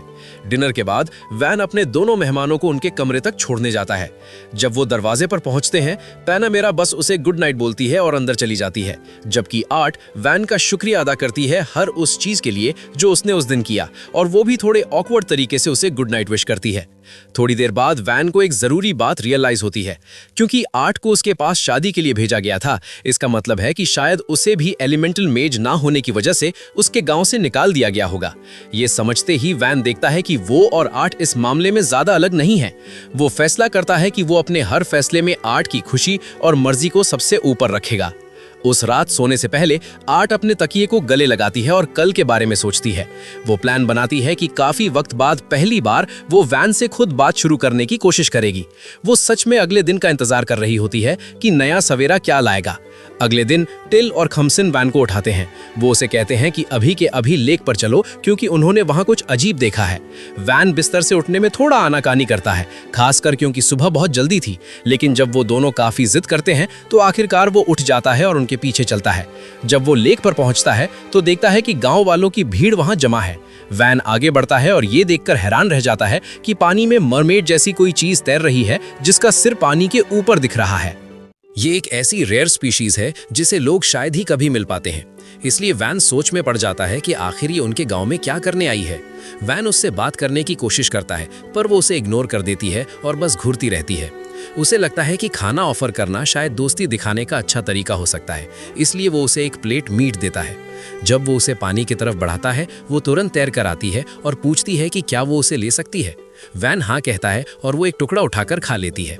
वो जल्दी ही नोटिस करती है कि ये किसी आम जानवर का मांस नहीं है बल्कि आर्मर्ड लिजर्ड का मीट है। वो पूछती है कि ये कहाँ से आया और इसे किसने हराया। सब जानते हैं कि वैन इतना मॉडेस्ट यानी सीधा साधा है कि वो खुद कभी एडमिट नहीं करेगा कि उसने इन्हें हराया है, इसलिए सब एक साथ बोल पड़ते हैं कि ये वैन की ताकत का कमाल है। अकपाला ये सुनते ही तुरंत पानी में वापस डुबकी लगाती है और जहां से आई थी वहां वापस चली जाती है। एस्पादा ये देखकर याद करता है कि अकपालास बहुत कम दिखाई देते हैं, इसलिए शायद वो अब काफी टाइम तक वापस नहीं आएंगे, पर एस्पादा गलत साबित होता है। अगले ही दिन अकपालास का पूरा गांव उनकी लेक पर आ पहुंचता है। वैन खास तौर पर हैरान होता है क्योंकि वो सोचता है कि क्या वो वापस इसलिए आए हैं क्योंकि उन्होंने सुना कि उसने आर्मर्ड लिजर्ड्स को हराया है, जिससे उसे लगता है कि शायद वो उन्हें कोई पावरफुल देवता या ऐसा कुछ मान रहे हैं। लेकिन एस्पादा तुरंत कहता है कि ऐसा नहीं है क्योंकि उसने पहले कभी ऐसा कुछ नहीं सुना। उनमें से एक बड़ा और डरावना सा दिखने वाला अकपाला लाडा वेस्टा कहता है कि उसे वैन से बात करनी है। वो वैन से पूछता है कि क्या सच में वही है जिसने आर्मर्ड लिजर्ड्स को हराया है। जब वैन इसे कंफर्म करता है तो पानी में मौजूद हर अकपाला हैरानी से सांस रोक लेता है क्योंकि उन्हें यकीन नहीं होता कि वैन जैसा छोटा बच्चा आर्मर्ड लिजर्ड्स को हरा सकता है। वो आदमी फिर अपना इंट्रोडक्शन लाडा वेस्टा के रूप में देता है जो अकपालास का रूलर है। वो ये भी बताता है कि जो लड़की वैन से कल मिली थी वो उसकी बेटी प्रियोरा है और वो उसे वैन को शादी के लिए दे रहा है। वैन ये सुनकर तुरंत शॉक और हैरान हो जाता है, खासकर इसलिए क्योंकि प्रियोरा अभी भी एक बच्ची है और शायद उसे शादी का मतलब भी नहीं पता। वैन लाडा वेस्टा से पूछता है कि क्या कोई खास वजह है जिसलिए वो अपनी बेटी का हाथ शादी के लिए ऑफर कर रहा है। लाडा वेस्टा हाँ में सर हिलाता है और कहता है कि सच में एक वजह है। वो समझाता है कि कई सालों से उनके गांव पर आर्मर्ड लिजर्ड्स हमला कर रहे हैं और उन्हें धमका रहे हैं। इन जीवों ने लोगों में डर और परेशानी पैदा कर रखी है जिससे उनकी जिंदगी खतरे में है। इसलिए जब उसने सुना कि इस गांव में एक ऐसा लॉर्ड है जो इतना ताकतवर और काबिल है कि उन्हें हरा सके, तो उसने सोचा कि अपनी बेटी को दुल्हन के रूप में ऑफर करने से उसके लोगों की हिफाजत होगी और एक पावरफुल इंसान के साथ समझौता यानी अलायंस बन जाएगा। वैन ध्यान से सुनता है और धीरे धीरे रियलाइज करता है कि लाडा वेस्टा अपनी बेटी को किसी पर्सनल वजह या परिवार की खुशी के लिए नहीं बल्कि सिर्फ अलायंस बनाने और अपने गांव को सेफ रखने के लिए ऑफर कर रहा है। ये समझने के बाद वैन लाडा वेस्टा से कहता है कि शादी की कोई जरूरत नहीं है। वो वादा करता है कि वो अकपालास को किसी भी आने वाले खतरे से बचाने की पूरी कोशिश करेगा बिना प्रियोरा से शादी की शर्त रखे। लाडा वेस्टा हैरान दिखता है। उसने उम्मीद नहीं की थी कि वैन इतनी शांति और दरियादिली से जवाब देगा। फिर भी वो कहता है कि अगर वैन जिद करता है तो उनका गांव सेटलमेंट में रहने के लिए तैयार है ताकि वो प्रोटेक्शन और सेफ्टी के करीब रह सके। वैन को इस अरेंजमेंट से कोई दिक्कत नहीं होती, इसलिए वो तुरंत उनके लिए एक बड़ा रेस्टिंग एरिया बनाना शुरू कर देता है, एक ऐसी जगह जहां वो आराम कर सकें, इकट्ठा हो सकें और कंफर्टेबल फील करें। जब लाडा वेस्टा रेस्टिंग एरिया को देखता है तो वो दंग रह जाता है। उसे यकीन नहीं होता कि वैन इतने कम वक्त में इतनी बड़ी और वेल प्लान्ड जगह बना सकता है। आकपलस नए रेस्टिंग एरिया में शिफ्ट हो जाते हैं और जल्द ही वहां एंजॉय करने लगते हैं। पर जैसे ही चीजें सेटल हो रही होती हैं, एस्पाडा वैन के पास आता है और याद दिलाता है कि अब गांव के सीवेज यानी गंदगी को संभालने का वक्त हो गया है। वैन मुस्कुराता है और एस्पाडा से कहता है कि चिंता ना करें, उसने पहले ही एक सिस्टम प्लान कर रखा है। पाइप्स गांव के हर घर के नीचे से गुजरते हैं, तो उन्हें बस लेक से पानी छोड़ना होगा जो पाइप्स के जरिए सारी गंदगी को बहा देगा और गांव को साफ रखेगा। लाडा वेस्टा इसे ध्यान से देखता है और उसे ये काफी इंटरेस्टिंग लगता है। वो वैन की होशियारी से इम्प्रेस होता है और प्रोसेस में मदद करने का ऑफर देता है। वैन उससे कहता है कि इसकी जरूरत नहीं है, खासकर क्योंकि आकपलस अभी अभी आए हैं और उन पर बोझ नहीं डालना चाहिए। लेकिन लाडा वेस्टा जिद करता है, ये समझाते हुए कि वो पानी के माहिर हैं और इस काम को अच्छे से संभाल सकते हैं। वैन आखिरकार मान जाता है और कुछ आग पलस को डैम खोलने की जिम्मेदारी देता है ताकि पानी छोड़कर गंदगी साफ की जा सके। काम खत्म होने के बाद वैन सबका दिल से शुक्रिया अदा करता है। लाडा वेस्टा ऑब्जर्व करता है कि ये फ्लशिंग प्रोसेस दिन में कई बार करना जरूरी है। वो सजेस्ट करता है कि वो इस काम को रेगुलरली संभाल लेंगे, जो उनका गांव में रहने के बदले कंट्रीब्यूट करने का तरीका होगा। वैन को लगता है कि ये एक बेहतरीन आइडिया है और बहुत बड़ी मदद भी, इसलिए वो एक बार फिर लाडा वेस्टा का शुक्रिया अदा करता है। तभी आर्ट और पैनामेरा वहां पहुंचते हैं। वो लाडा वेस्टा को देखकर पूरी तरह शॉक हो जाते हैं, क्योंकि उन्होंने पहले कभी असलियत में किसी आगपला को नहीं देखा था। जाने से ठीक पहले लाडा वेस्टा वैन को अपना दामाद यानी सन इन लॉ कहकर बुलाता है।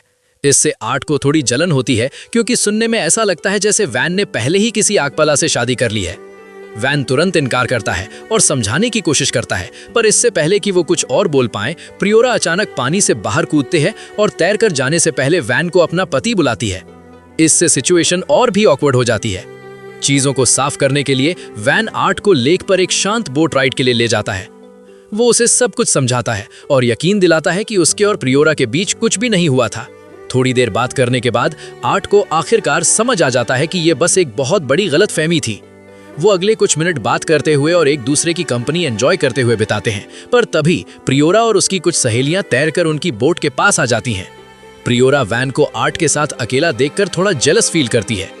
वैन जल्दी से उसे याद दिलाता है कि उनकी शादी हुई ही नहीं है, जिससे प्रियोरा उदास हो जाती है। प्रियोरा गुस्से में पानी में डुबकी लगा लेती है। बाकी अकपलस देख लेते हैं कि वन ने उनकी प्रिंसेस को नाराज कर दिया है, तो वो बोट को जोर जोर से हिलाने लगते हैं। वन और आर्ट दोनों डर जाते हैं, क्योंकि बोट पलटने वाली होती है।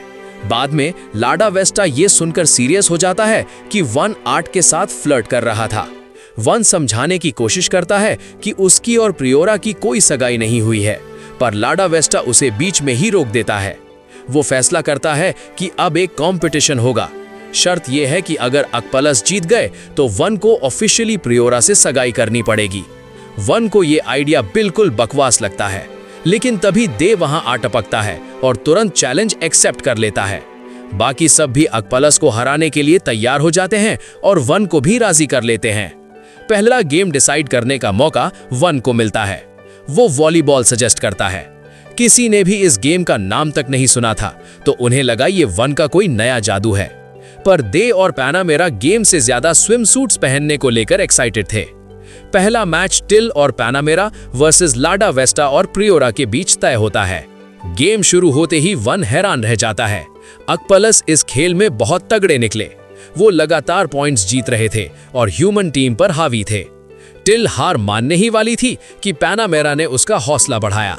दोनों ने मिलकर कुछ पॉइंट स्कोर किए और गेम में वापस आने की कोशिश की, लेकिन अफसोस उनकी मेहनत काम नहीं आई और लाडा वेस्टा और प्रियोरा ने पहला राउंड आसानी से जीत लिया।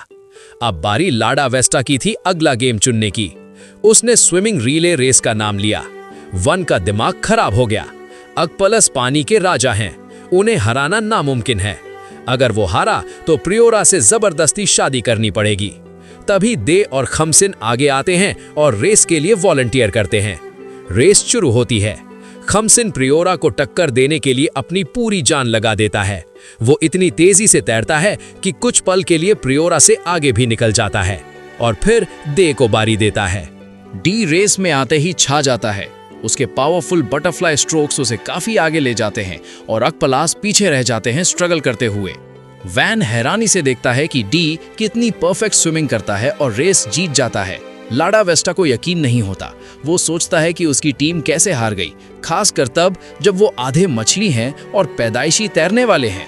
लेकिन लाडा वेस्टा अभी उम्मीद नहीं छोड़ता। अभी भी एक और कॉन्टेस्ट बचा है जो नतीजा तय करेगा। अब वैन की बारी है अगला चैलेंज चुनने की। वो अपनी पिछली जीत को एक्सेप्ट करता है और ध्यान से सोचता है। फिर वो जल्दी से एक आइस मेकर बनाता है और अनाउंस करता है कि अगला event shaved ice speed eating challenge होगा।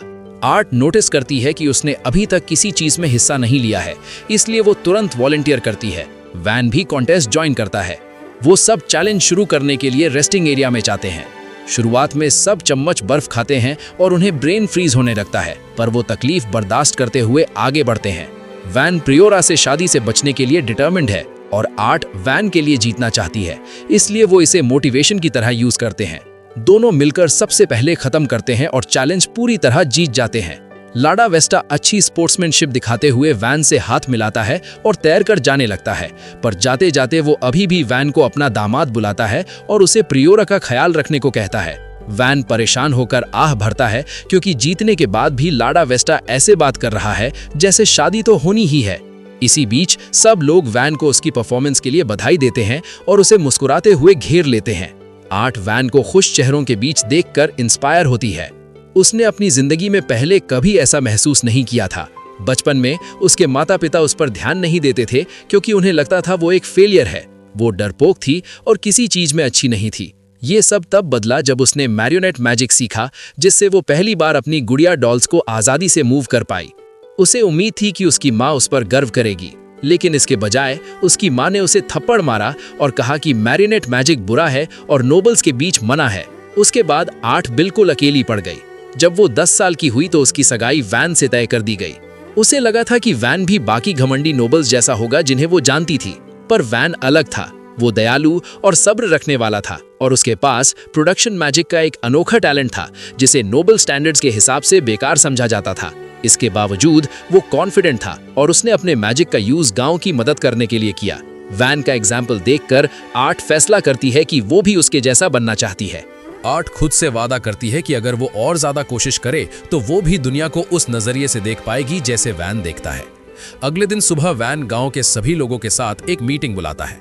वो उन्हें समझाता है कि गांव की फ्यूचर डेवलपमेंट और हिफाजत के लिए उन्हें कुछ और मजबूत रैम्पार्ट्स यानी सुरक्षा दीवार बनाने की जरूरत है।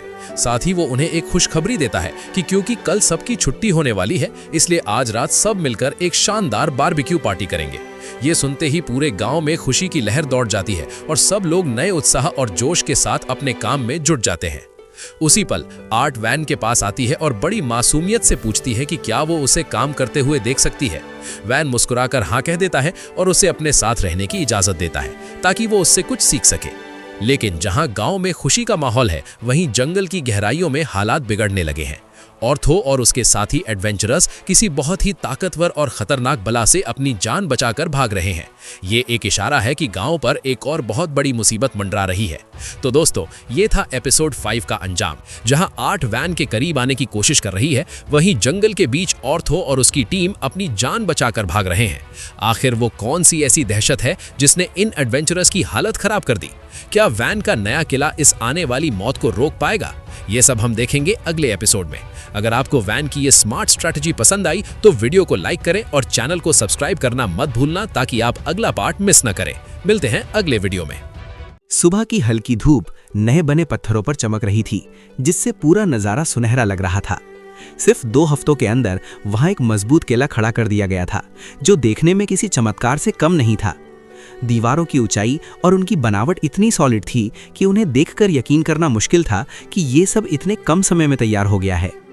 पास ही खड़ी लेडी नाइट ने हैरानी से उन ऊंची दीवारों को देखा और कहने लगी कि उन्हें यकीन नहीं हो रहा कि सबकी मेहनत से ये सिटी वॉल सिर्फ 2 वीक्स में रेडी हो गई। उन्होंने माना कि उन्होंने खुद इस काम में हेल्प की है, फिर भी वो नतीजा देखकर दंग हैं। उनके मुताबिक इतनी सॉलिड वॉल देखकर अब सिर्फ कोई बेवकूफ़ ही वहां पंगा लेने की सोचेगा। खाली जमीन की तरफ देखते हुए फ्यूचर का एक नया विजन सामने रखा गया, जहां आगे चलकर मर्चेंट्स और एडवेंचरर्स के रहने के लिए प्रॉपर घर बनाए जाने थे। ये सुनकर लेडी नाइट के दिल में थोड़ी जलन हुई। उन्होंने बताया कि अपनी खुद की टेरिटरी होना उनका एक पुराना सपना है। उन्होंने ठान लिया कि अगली बड़ी लड़ाई के बाद वो रिवॉर्ड में गोल्ड नहीं बल्कि सीधा जमीन मांगेंगी। बात करते करते उनकी नज़र रैम्पार्ट्स के पास रखी एक बहुत बड़ी और अजीब सी मशीन पर पड़ी। पता चला कि वो एक बैलिस्टा है, जो पुराने छोटे वर्जन का एक बड़ा और ज़्यादा खतरनाक मॉडल था। इस मशीन में 2 लेयर्स रखी गई थी ताकि एक साथ 2 शॉट्स फायर किए जा सकें। लेडी नाइट उसके गियर्स और स्ट्रिंग्स को ध्यान से देखने लगी, ये जानने के लिए कि ये काम कैसे करता है। तभी वहां खड़े असिस्टेंट को एक टेस्ट शॉट मारने का इशारा मिला और वो बड़े एक्साइटमेंट के साथ फायरिंग पोजीशन पर खड़ा हो गया। बैलिस्टा से निकलता हुआ धुआं जैसे ही हटा, वहां मौजूद हर कोई उसकी हैरत अंगेज ताकत देखकर दंग रह गया। दीवारों की हालत देखते हुए बड़े सुकून और संतुष्टि से कहा गया कि ये वेपन उम्मीद के मुताबिक काफी सही बना है। लेडी नाइट तो जैसे सदमे में थी। उनकी आंखें फटी की फटी रह गईं जब उन्हें पता चला कि ऐसी 100 से ज्यादा यूनिट्स पूरी वॉल पर डिप्लॉय की जा चुकी हैं। 100 की गिनती सुनकर उन्हें अपने कानों पर यकीन नहीं हुआ, क्योंकि इतने बड़े पैमाने पर ऐसे खतरनाक हथियार किसी भी किले की हिफाजत को नाभेद्य बना सकते थे। उन्होंने तुरंत एक ऑफर रखा और उस बलिस्टा को सही दाम पर खरीदने की बात की, लेकिन जब उन्हें बताया गया कि ये बिकाऊ नहीं है तो उन्होंने हार नहीं मानी। उन्होंने एक नया सौदा पेश किया कि वो अपने ऊपर एक बड़ा एहसान उधार रखेंगी जिसे बाद में कभी चुकाया जा सके, और उसके बदले उन्हें बस एक मशीन दे दी जाए। थोड़ा सोचने के बाद इस डील को मंजूर कर लिया गया और तय हो गया कि ये फेवर बाद में कभी वसूल किया जाएगा। डील पक्की होते ही उसके ट्रांसपोर्ट और एरोज को लेकर चर्चा शुरू हुई। लेडी नाइट ने सोचा कि मशीन काफ़ी भारी है, इसलिए एक स्पेशल वैगन का इंतजाम करना पड़ेगा और एरोज के लिए वो आयरन के टुकड़ों का इस्तेमाल कर लेंगी। मगर उन्हें मशवरा दिया गया कि वो कम से कम 1 या 2 एरोज यहाँ के बने हुए अपने साथ रखें। उन्हें इस बात पर थोड़ा शक हुआ क्योंकि उन्हें उन एरोज का शेप बड़ा अजीब लग रहा था। उन्हें लग रहा था कि शायद ये आर्मर या शील्ड पहनने वाले दुश्मनों पर असर नहीं करेंगे। उनके इस शक को दूर करने के लिए उनसे कोई ऐसी तलवार मांगी गई जिसे तोड़ने का उन्हें दुख ना हो, और उन्होंने बिना देर किए अपनी एक पुरानी बैकअप सॉर्ड निकालकर सामने रख दी। लेडी नाइट ने हंसते हुए कहा कि अगर इस तलवार पर एक छोटा सा स्क्रैच भी आ गया तो बड़ी बात होगी। उन्हें अपनी बैकअप सॉर्ड पर पूरा भरोसा था, लेकिन जैसे ही टेस्ट हुआ सबकी आंखें फटी की फटी रह गईं। तलवार इतनी सफाई से कटी कि लेडी नाइट को कोई शौक तक फील नहीं हुआ। उन्हें लगा जैसे बस टच होकर निकल गया हो। जब उन्हें पता चला कि ये उनके हाथ की बनी एक स्पेशल सॉर्ड है तो वो दंग रह गईं। उन्हें लगा शायद ये किसी रेयर मेटल से बनी है, पर जब जवाब मिला कि ये सिर्फ मामूली लोहा है तो उन्हें यकीन ही नहीं हुआ। उनके लिए ये मानना इम्पॉसिबल था कि साधारण आयरन इतना ताकतवर और शार्प हो सकता है। धीरे धीरे सच्चाई समझ आने पर उनकी हैरानी और बढ़ गई। उन्हें बताया गया कि बैलिस्टा के सारे एरोज भी उसी खास टेक्निक से बने हैं जिससे वो तलवार बनी थी। एक एक एरो कम से कम 2-3 आर्मर्ड लिजर्ड्स को एक साथ चीरने की ताकत रखता है। ये सुनते ही लेडी नाइट ने तुरंत उन एरोज की भी मांग कर दी। उन्हें मशीन के साथ साथ वो खतरनाक एरोज भी मिल गए, जिसे लेकर वो बेहद खुश थी और उन्हें लग रहा था कि अब दुश्मनों से लड़ने में असली मजा आएगा। लेकिन खुशी का ये माहौल ज्यादा देर तक नहीं टिक पाया।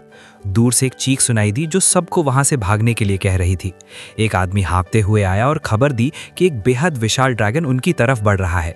जमीन कांपने लगी थी और खतरा साफ दिख रहा था। कुछ लोग ड्रैगन को डिस्ट्रैक्ट करके वक्त निकालने की कोशिश कर रहे थे ताकि बाकी लोग गांव की तरफ भाग सकें। उन्हें डेकॉय बनते देख सबको उनकी जान की चिंता होने लगी। फैसला लिया गया कि ड्रैगन को बीच में ही रोकना होगा, क्योंकि अगर वो गांव तक पहुंच गया तो सब तबाह हो जाएगा। हर हाल में मदद करने का पक्का इरादा कर लिया गया। वक्त बहुत कम बचा था और खतरा तेजी से करीब आ रहा था। दूर से आते धूल के गुबार को देखकर साफ हो गया था कि दुश्मन सीधा यहीं हमला करने वाला है।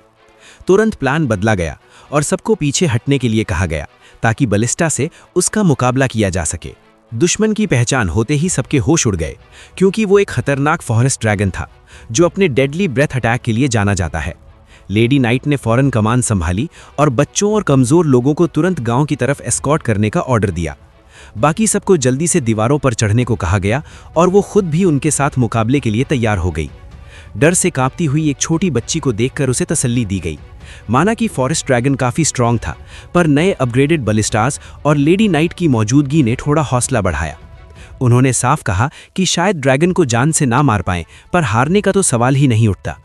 अपनी मेड को इंस्ट्रक्शंस दिए गए कि वो बच्ची के साथ रहे और गांव से डी रैंक एडवेंचरर्स को फौरन यहां बुलाकर लाए। गेट के पास लोग चिल्लाते हुए आ रहे थे कि अभी गेट बंद ना किया जाए, क्योंकि वो बस पहुंचने ही वाले हैं। ड्रैगन को आसमान में मंडराते देख सबकी धक धक बढ़ गई थी। उड़ने वाले दुश्मनों से निपटना सबसे बड़ी चुनौती थी, क्योंकि अगर वो गांव तक उड़कर चला गया तो सब तबाह हो जाता।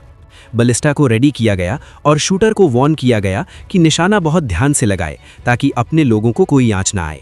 टारगेट बिल्कुल क्लियर था। सबसे पहले उसके पंखों पर निशाना लगाना था ताकि उसकी उड़ने की ताकत को सबसे पहले खत्म किया जा सके।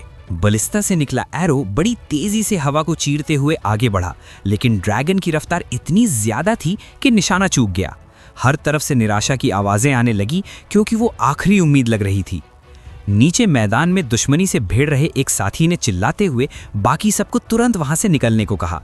उसने फैसला कर लिया था कि वो खुद को खतरे में डालकर सबको बचाएगा, चाहे उसकी जान ही क्यों न चली जाए। अफरा तफरी के इस माहौल में लोग दीवारों की तरफ भागने लगे। उस टीम के बॉस ने अपने सबसे तेज भागने वाले साथी पर भरोसा जताया कि वो ड्रैगन को चकमा देकर सही सलामत निकल जाएगा। बेचारा साथी डर के मारे कांप रहा था, लेकिन उसके पास भागने के अलावा कोई चारा नहीं था। फोर्ट्रेस की दीवारों पर खड़े लोग ये देखकर घबरा रहे थे कि ड्रैगन अब उनके साथी के एकदम करीब पहुंच चुका है। वहां मजाक में उसे ड्रैगन का स्नैक कहा जा रहा था, जिससे उसकी जान और ज्यादा निकल रही थी। असली मुश्किल ये थी कि ड्रैगन हवा में इतनी तेजी से पलट रहा था कि बलिस्ता के निशाने उस पर लग ही नहीं रहे थे। जब सबको लगा कि अब कोई रास्ता नहीं बचा, तब लेडी नाइट ने अपनी तलवार पकड़ी और आगे बढ़ी। उन्होंने ठान लिया था कि अगर ड्रैगन की रफ्तार रोकनी है तो उन्हें खुद मैदान में उतरना होगा। उन्हें आगे बढ़ते देख सब समझ गए कि अब बाजी पलटने वाली है। इतनी कम उम्र में उन्हें इतने मिलिट्री मेडल्स और काउंट के पास इतनी बड़ी पोस्ट यूं ही नहीं मिली थी। वो कोई आम वॉरियर नहीं थी, बल्कि एक टॉप क्लास 4 एलिमेंट मेज थी। उनका एलिमेंट कंट्रोल पूरे राज्य में मशहूर था और अब दुश्मन को उनकी असली जादुई ताकत का सामना करना था। आर्मर्ड लिजर्ड्स को हरा के जो थोड़ा बहुत ओवर कॉन्फिडेंस आया था, वो फॉरेस्ट ड्रैगन की दहशत देखकर पल भर में डर में बदल गया।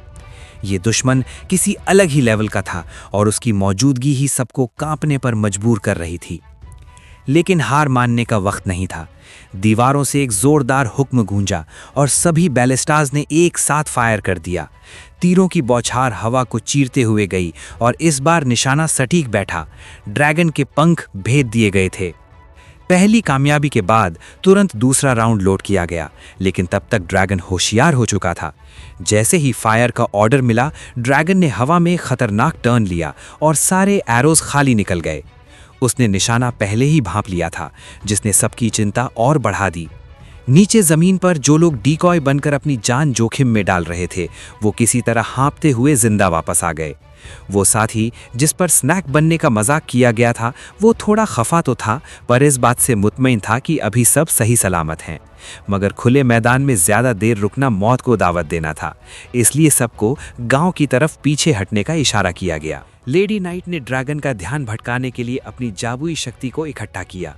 उनके हाथों से एक दहकता हुआ आग का भाला यानी फायर जैवलिन निकलकर सीधा ड्रैगन की तरफ लपका।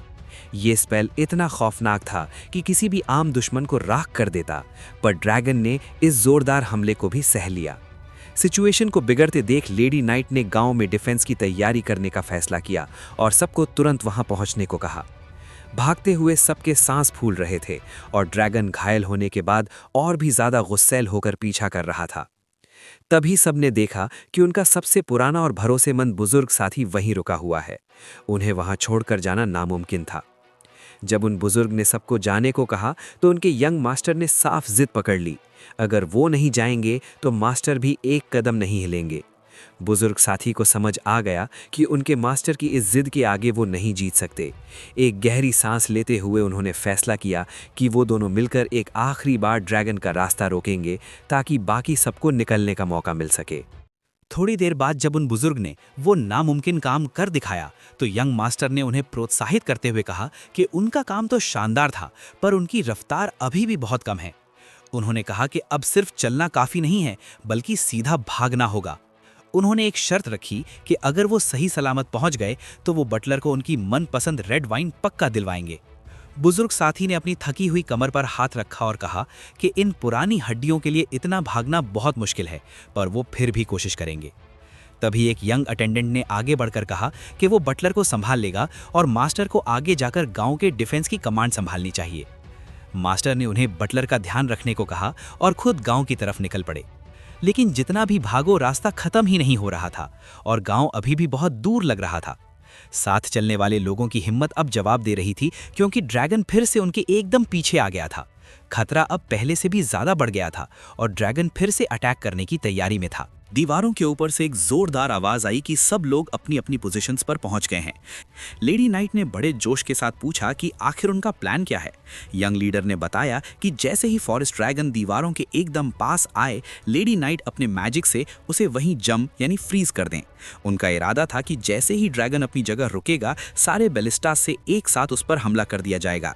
लेडी नाइट को यह प्लान काफी जबरदस्त लगा। हालांकि उन्हें थोड़ी हैरानी भी थी कि उनका इतना हाई लेवल मैजिक सिर्फ किसी को पॉज करने के काम आएगा। यंग लीडर ने उन्हें मनाते हुए ड्रैगन मीट की शानदार ट्रीट का वादा किया, जिसे सुनकर वो हंसने लगी और उन्होंने तुरंत डील पक्की कर ली। उन्होंने मजाक में कहा कि उनका वो मीट अब काफी तेजी से उन्हीं की तरफ आ रहा है। सबने अपने निशाने साध लिए और बैलिस्टा को पूरी तरह तैयार रखा गया। सबको सख्त हिदायत दी गई कि डर के बावजूद घबराना नहीं है और ड्रैगन को एकदम करीब आने पर ही फायर करना है, ताकि निशाना न चूके। यंग लीडर ने सोचा कि अगर थोड़ी देर और रास्ता रोका गया तो सब सेफ हो जाएंगे। तभी पीछे से 3 नए वॉरियर्स मदद के लिए वहां पहुंच गए। उन्होंने देर से आने के लिए माफी मांगी, लेकिन यंग लीडर को उनकी रफ्तार देखकर हैरानी हुई। जब उनसे पूछा गया कि क्या सिर्फ तीनों इस बड़े खतरे का सामना कर पाएंगे, तो उन्होंने पूरे गर्व से अपनी तलवारें पकड़ लीं। उन्हें अपने मास्टर के बनाए हुए स्पेशल वेपन्स पर पूरा भरोसा था और उनका मानना था कि इन हथियारों के सामने कोई दुश्मन नहीं टिक पाएगा। अब ये पूरी लड़ाई अपने आखिरी और सबसे रोमांचक मोड़ पर पहुंच चुकी थी। ड्रैगन अब एकदम दीवारों की पहुंच में था और नीचे से आखिरी टीम ने रिट्रीट चिल्लाकर पीछे हटने का इशारा दिया। प्लान के मुताबिक दुश्मन को सही जगह ल्यूरिंग करके काफी करीब खींच लिया गया था और अब लेडी नाइट की बारी थी। उन्होंने अपनी जादुई शक्ति का इस्तेमाल करके ड्रैगन की रफ्तार को वहीं रोक दिया, जिससे पूरा माहौल एक पल के लिए एकदम शांत हो गया। फिर अगला हुक्म गूंजा और सारे बैलिस्टा से एक साथ फायर कर दिया गया। एरोस की उस भयानक बौछार ने ड्रैगन को संभलने का मौका तक नहीं दिया और एक जोरदार धमाचे के साथ वो मौत की नींद सो गया। जैसे ही धूल हटी, हर तरफ जीत का शोर मच गया और लोग अपनी फतह का जश्न मनाने लगे।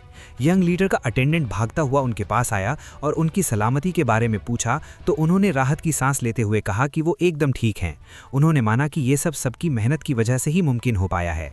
दूर एक कोने में डर के मारे छुपी उस छोटी बच्ची को सही सलामत देखकर उन्हें असली सुकून महसूस हुआ। लेडी नाइट मुस्कुराते हुए पास आईं और बताया कि उन्हें एक खरोंच तक नहीं आई है। उन्होंने लीडर की कमांड और लीडरशिप की खूब तारीफ की और ड्रैगन स्लेइंग की मुबारकबाद दी। लीडर ने थोड़ा हम्बली कहा कि ये वाकई एक क्लोज कॉल था, जिस पर लेडी नाइट ने माना कि कोई आम गांव होता तो अब तक कब्रिस्तान बन गया होता। उन्होंने कहा कि बटलर और वो एडवेंचरर जिसने एक ही झटके में ड्रैगन की गर्दन उड़ा दी, जैसे होनहार लोग हर जगह नहीं मिलते और वो सब असली हीरे हैं। लीडर ने बड़े गर्व से अपने साथियों की तरफ देखा और उनकी बात से पूरी तरह इत्तेफाक रखा। ड्रैगन तो मारा गया था, पर अब असली पार्टी और जश्न बाकी था। लड़ाई खत्म होने के बाद दीवारों पर खड़े होकर उस तबाही का जायजा लिया गया। लेडी नाइट अभी भी बैलिस्टा की उस पागलपन वाली ताकत पर हैरान थीं, क्योंकि उन्हें यकीन नहीं हो रहा था कि वो मशीन ड्रैगन के सख्त स्केल्स को भी मक्खन की तरह चीर देगी। लेकिन यंग लीडर के दिमाग में कुछ और ही चल रहा था और वो इसमें मजीद सुधार के बारे में सोच रहे थे। उनका मानना था कि अगली बार जब ये एक साथ 10 शॉट्स निकाल पाएगा, तब असली मजा आएगा। ये सुनकर लेडी नाइट थोड़ा ठिठक गईं और उन्हें लगा कि उन्होंने शायद दुनिया की सबसे डरावनी बात सुन ली है, पर फिलहाल उन्होंने शिकार का जश्न मनाने पर ध्यान देना सही समझा। जश्न की तैयारी शुरू होते ही सबसे बड़ा सवाल ये उठा कि आज का असली हीरो कौन है और क्या उस एडवेंचरर को अब ऑफिशियली ड्रैगन स्लेयर माना जाएगा। फॉरेस्ट ड्रैगन जैसे जंगल के राजा को हराने में जिसने सबसे बड़ा रोल निभाया था, उसे सम्मान मिलना तो लाजमी था। ये अनाउंसमेंट लेडी नाइट ने खुद किया और वो एक बड़े खानदान की वारिस के तौर पर पूरे रुतबे और शान के साथ सबके सामने खड़ी हुई ताकि बहादुरों को रिवॉर्ड दे सकें। सब लोग इकट्ठा हुए और लेडी नाइट ने अपनी बुलंद आवाज़ में स्पीच शुरू की। उन्होंने सबको बताया कि अगर ये फॉरेस्ट ड्रैगन किसी आम गांव या शहर पर हमला करता तो अब तक सब कुछ राख बन चुका होता और बड़े बड़े किले भी ऐसी तबाही नहीं झेल पाते। लेकिन इस छोटे से गांव ने ना सिर्फ मुकाबला किया, बल्कि एक चमत्कार कर दिखाया। उन्होंने गर्व से सबकी तरफ देखा और कहा कि इस पूरी लड़ाई में एक भी जान नहीं गई और नुकसान के नाम पर सिर्फ दीवार का एक छोटा हिस्सा और 2 बैलिस्टास टूटे हैं। इस ऐतिहासिक जीत में सबसे ज्यादा योगदान देने वाले शख्स के तौर पर उन्होंने नाइट्स के वाइस कैप्टन का नाम पुकारा और इसी के साथ विक्ट्री सेरेमनी का आगाज हुआ। लेडी नाइट ने अपनी स्पीच जारी रखी और उनकी बुलंद आवाज पूरे मैदान में गूंजती रही। उन्होंने कहा कि सबसे पहले वो उस बहादुर का सम्मान करती हैं जिसने एक ही झटके में फॉरेस्ट ड्रैगन की गर्दन उड़ाकर पूरी जंग का रुख ही बदल दिया। फिर उन्होंने उनका जिक्र किया जो 4 एलिमेंट्स के जादू के बेमिसाल खिलाड़ी हैं और जिन्होंने अपने हुनर से ड्रैगन को वहीं जड़ कर दिया ताकि बाकी सब अपना काम कर सकें। उनकी काबिलियत की जितनी तारीफ की जाए वो कम है। इसके बाद उन्होंने गांव के सबसे छोटे मगर सबसे महत्वपूर्ण सदस्य यानी यंग लीडर की तरफ देखा। उन्होंने हैरानी जताई कि सिर्फ 8 साल की उम्र में ऐसी नॉलेज और तेजी से एक्शन लेना उन्होंने पहले कभी नहीं देखा था। उन्होंने बताया कि कैसे इस बच्चे ने अपने अनोखे जादू से गांव की हिफाजत को कुछ ही दिनों में इतना मजबूत कर दिया जो कोई सोच भी नहीं सकता था। उन्होंने साफ कहा कि इस पूरी जंग में एक सच्चा लॉर्ड बनकर इन्होंने सबसे आगे रहकर सबको लीड किया है। अपने मन में वो सोच रही थी कि वो खुद एक नाइट से नोबल बनी है और जिंदगी में बहुत से लोगों से मिली हैं, पर क्या वाकई ऐसा कोई इंसान पहले कभी हुआ है? लेडी नाइट की आंखों में तब उनका अपना अतीत चमकने लगा। उनका जन्म कैपिटल के एक पुराने नाइट परिवार में हुआ था, पर जैसे ही उनकी जादू की ताकत का पता चला, उन्हें तुरंत एक बड़े नोबल के हवाले कर दिया गया। वहाँ उन्होंने ऐसी सख्त ट्रेनिंग झेली कि कभी-कभी उनका मरने का मन करता था। सोने तक का वक्त नहीं मिलता था और दिन रात बस पढ़ाई और प्रैक्टिस चलती रहती थी। फिर वो एक स्क्वाड लीडर बनी और 16 साल की उम्र तक आते आते जंग के मैदान में अपना लोहा मनवाया और एक बड़ी यूनिट की कैप्टन बन गई। कई खतरनाक लड़ाइयाँ जीतने के बाद ही आज वो यहाँ एक नोबल बनकर खड़ी थी। उन्होंने अपनी कड़ी मेहनत से ये मुकाम हासिल किया था, इसलिए वो यंग मास्टर की मेहनत और उनकी काबिलियत को बेहतर तरीके से समझ रही थी। किंग उनकी मेहनत और कामयाबी से इतने ज़्यादा खुश हुए कि उन्हें सिर्फ 6 साल के अंदर विस्काउंट का रैंक दे दिया गया। इतनी कम उम्र में ये रुतबा हासिल करना अपने आप में एक रिकॉर्ड था। इसी बीच उन्हें एक बड़े काउंट ने बुलाया जो असलियत में उनके पिताजी थे। उन्होंने बताया कि वो अपनी सबसे छोटी बेटी की शादी एक दूर दराज के फ्रंटियर इलाके के लॉर्ड से करवाना चाहते हैं। लेडी नाइट ने जब अपने पिताजी से मुलाकात की तो उन्हें समझ आ गया कि ये पूरा मामला क्या है, लेकिन उनके मन में एक शक था। उन्होंने पूछा कि अगर उस लड़के के पास अभी कोई टाइटल या रैंक ही नहीं है तो उन्हें इतना फॉर्मल होकर जाने की क्या ज़रूरत है, एक सिंपल इंट्रोडक्शन लेटर भी तो काफ़ी होता। पिताजी ने बस इतना कहा कि ये सब वक्त और हालात पर डिपेंड करता है। इस पर लेडी नाइट ने फैसला किया कि वो खुद जाकर उस लड़के को देखेंगी और अगर वो काबिल नहीं निकला तो वो अपनी छोटी बहन को तुरंत वापस ले आएंगी और ये रिश्ता वहीं ख़त्म कर देंगी। किले में पहुंचकर उन्होंने उस नन्ही बच्ची से बात की जो काफ़ी डरी हुई लग रही थी। उन्होंने उसे तसल्ली देते हुए कहा कि डरने की कोई बात नहीं है, अगर वो लड़का काबिल निकला तो ही वो उसका फियांसे बनेगा, वरना वो खुद इस रिश्ते को तोड़ देंगी। बच्ची की आंखों में आंसू आ गए क्योंकि उसे लग रहा था कि शायद घर में किसी को उसकी ज़रूरत नहीं है, इसलिए उसे दूर भेजा जा रहा है। लेडी नाइट ने उसे बड़े प्यार से गले लगाया और समझाया कि ऐसा बिल्कुल नहीं है। उन्होंने बताया कि उसके बड़े भाइयों की मंगनी पहले ही बड़े खानदानों में हो चुकी है, इसलिए उसके लिए ये नया रास्ता चुना गया है ताकि आगे चलकर उसकी अपनी एक पहचान और अपनी जगह हो सके। उन्होंने उसे भरोसा दिलाया कि वो उसकी हिफाजत के लिए हमेशा खड़ी है। उन्होंने उस नन्ही बच्ची को देखते हुए दिल ही दिल में दुआ मांगी कि काश वो लड़का वाकई अच्छा निकल जाए, लेकिन जल्द ही उन्हें एहसास हुआ कि उनका सारा डर बिल्कुल बेबुनियाद निकला है। वो सहमी हुई और डब्बू सी बच्ची जो पहले हमेशा डर के मारे पीछे छुपती थी, इस नई जगह पर आने के बाद पूरी तरह बदल गई थी। वो अब सिर्फ चुप नहीं रहती थी बल्कि खुद से कदम उठा रही थी और पूरी हिम्मत के साथ आगे बढ़ रही थी। ये बदलाव देखकर लेडी नाइट को सुकून मिला। उन्होंने फिर उस यंग लीडर की तरफ देखा जिसने इतनी कम उम्र में ये सब कर दिखाया था। उन्हें लगा कि इस लड़के में कुछ बहुत ही अनोखी बात है, जैसे एक नई हवा का एहसास जो उन्होंने आज तक किसी बड़े से बड़े नोबेल में भी महसूस नहीं किया था। इसी प्रभाव में आकर उन्होंने सबके सामने खड़े होकर एक बहुत बड़ा ऐलान कर दिया। उन्होंने वादा किया कि वो आज से इस यंग लीडर के साथ एक फॉर्मल और बराबरी की अलायंस शुरू करेंगी। वहां खड़े सब लोग ये सुनकर हैरान रह गए क्योंकि एक बड़े रुतबे वाली विस्काउंट और एक छोटे से फ्रंटियर लॉर्ड के बीच बराबरी का समझौता होना नामुमकिन सा लग रहा था।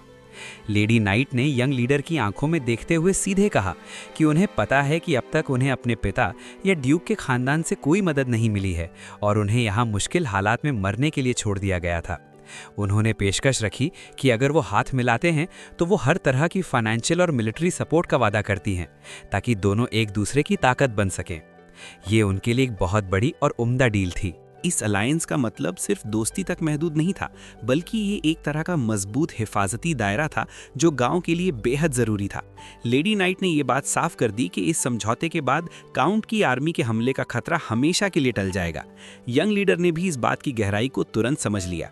उनके लिए अलायंस का सीधा मतलब था दुश्मनों की गिनती कम करना और दोस्तों का साथ बढ़ाना, और अगर इससे इकोनॉमी में भी प्रॉफिट हो रहा था तो ये उनके लिए हर तरह से एक बेहतरीन सौदा था।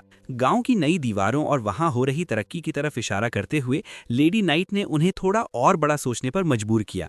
उन्होंने समझाया कि इतने कम वक्त में जो उन्होंने हासिल किया है वो काबिले तारीफ है, पर अगर वो बराबरी का अलायंस करते हैं तो पूरे किंगडम के बड़े नोबल्स और यहाँ तक कि राजा महाराजा भी उन्हें लेडी नाइट के सबसे खास पार्टनर के तौर पर पहचानेंगे।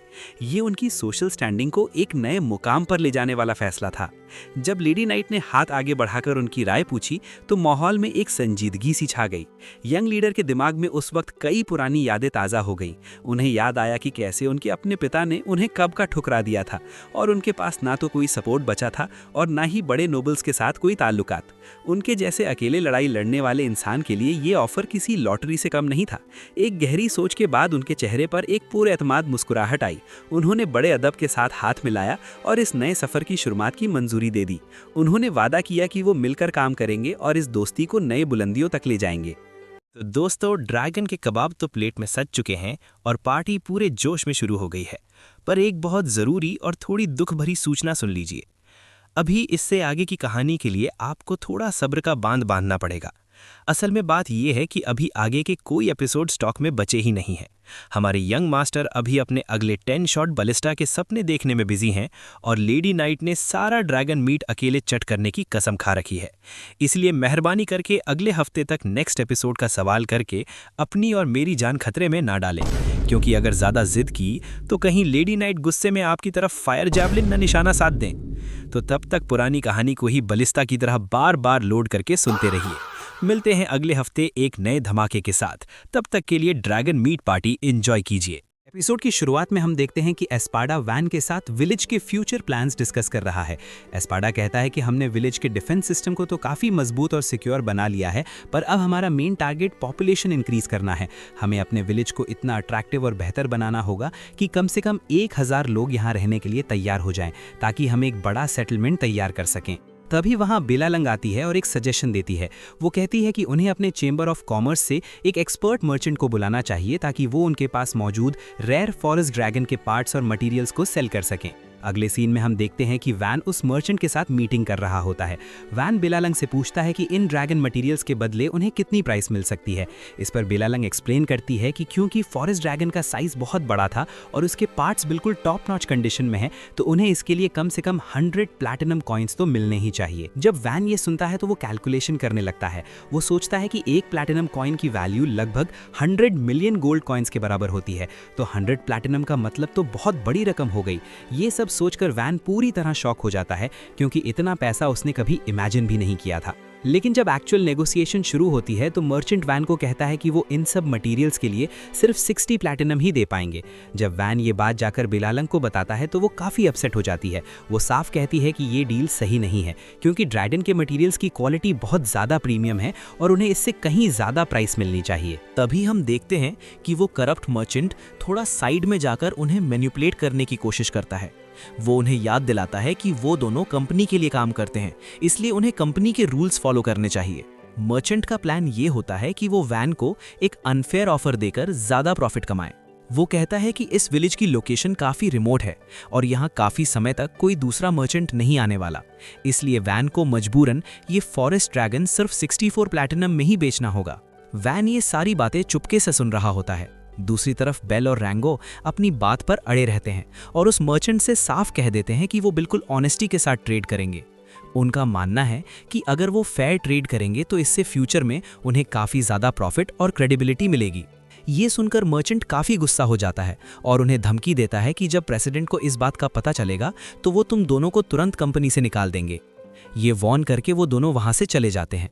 इस इंसिडेंट के बाद बेल और रैंगो थोड़े परेशान और वरीड दिखते हैं, क्योंकि उनकी जॉब खतरे में होती है। तभी वैन उन्हें एक ब्रिलियंट आइडिया देता है। वैन कहता है कि अगर कंपनी से निकाले जाने का डर है तो तुम दोनों अपनी खुद की एक इंडिपेंडेंट कंपनी क्यों नहीं स्टार्ट कर देते। ये सुनकर वो दोनों पूरी तरह शॉक हो जाते हैं। वो वैन को एक्सप्लेन करते हैं कि एक नई कंपनी इस्टेब्लिश करने के लिए काफ़ी सारी रिक्वायरमेंट्स होती हैं। सबसे पहले मर्चेंट गिल्ड को एक बड़ी रजिस्ट्रेशन फ़ी देनी होती है। दूसरा, एक फिजिकल स्टोर यानी एक प्रॉपर ऑफिस बिल्डिंग चाहिए होती है। और तीसरा, जो सबसे मुश्किल है, वो ये कि किसी टाइटल वाले पर्सन यानी किसी नोबल का रिकमेंडेशन लेटर चाहिए होता है। वैन को लगता है कि शुरुआत के 2 काम यानी फीस और बिल्डिंग का अरेंजमेंट तो वो अपनी पावर्स से आसानी से कर लेगा, पर तीसरे पॉइंट यानी रिकमेंडेशन के लिए उसे हेल्प की ज़रूरत पड़ेगी।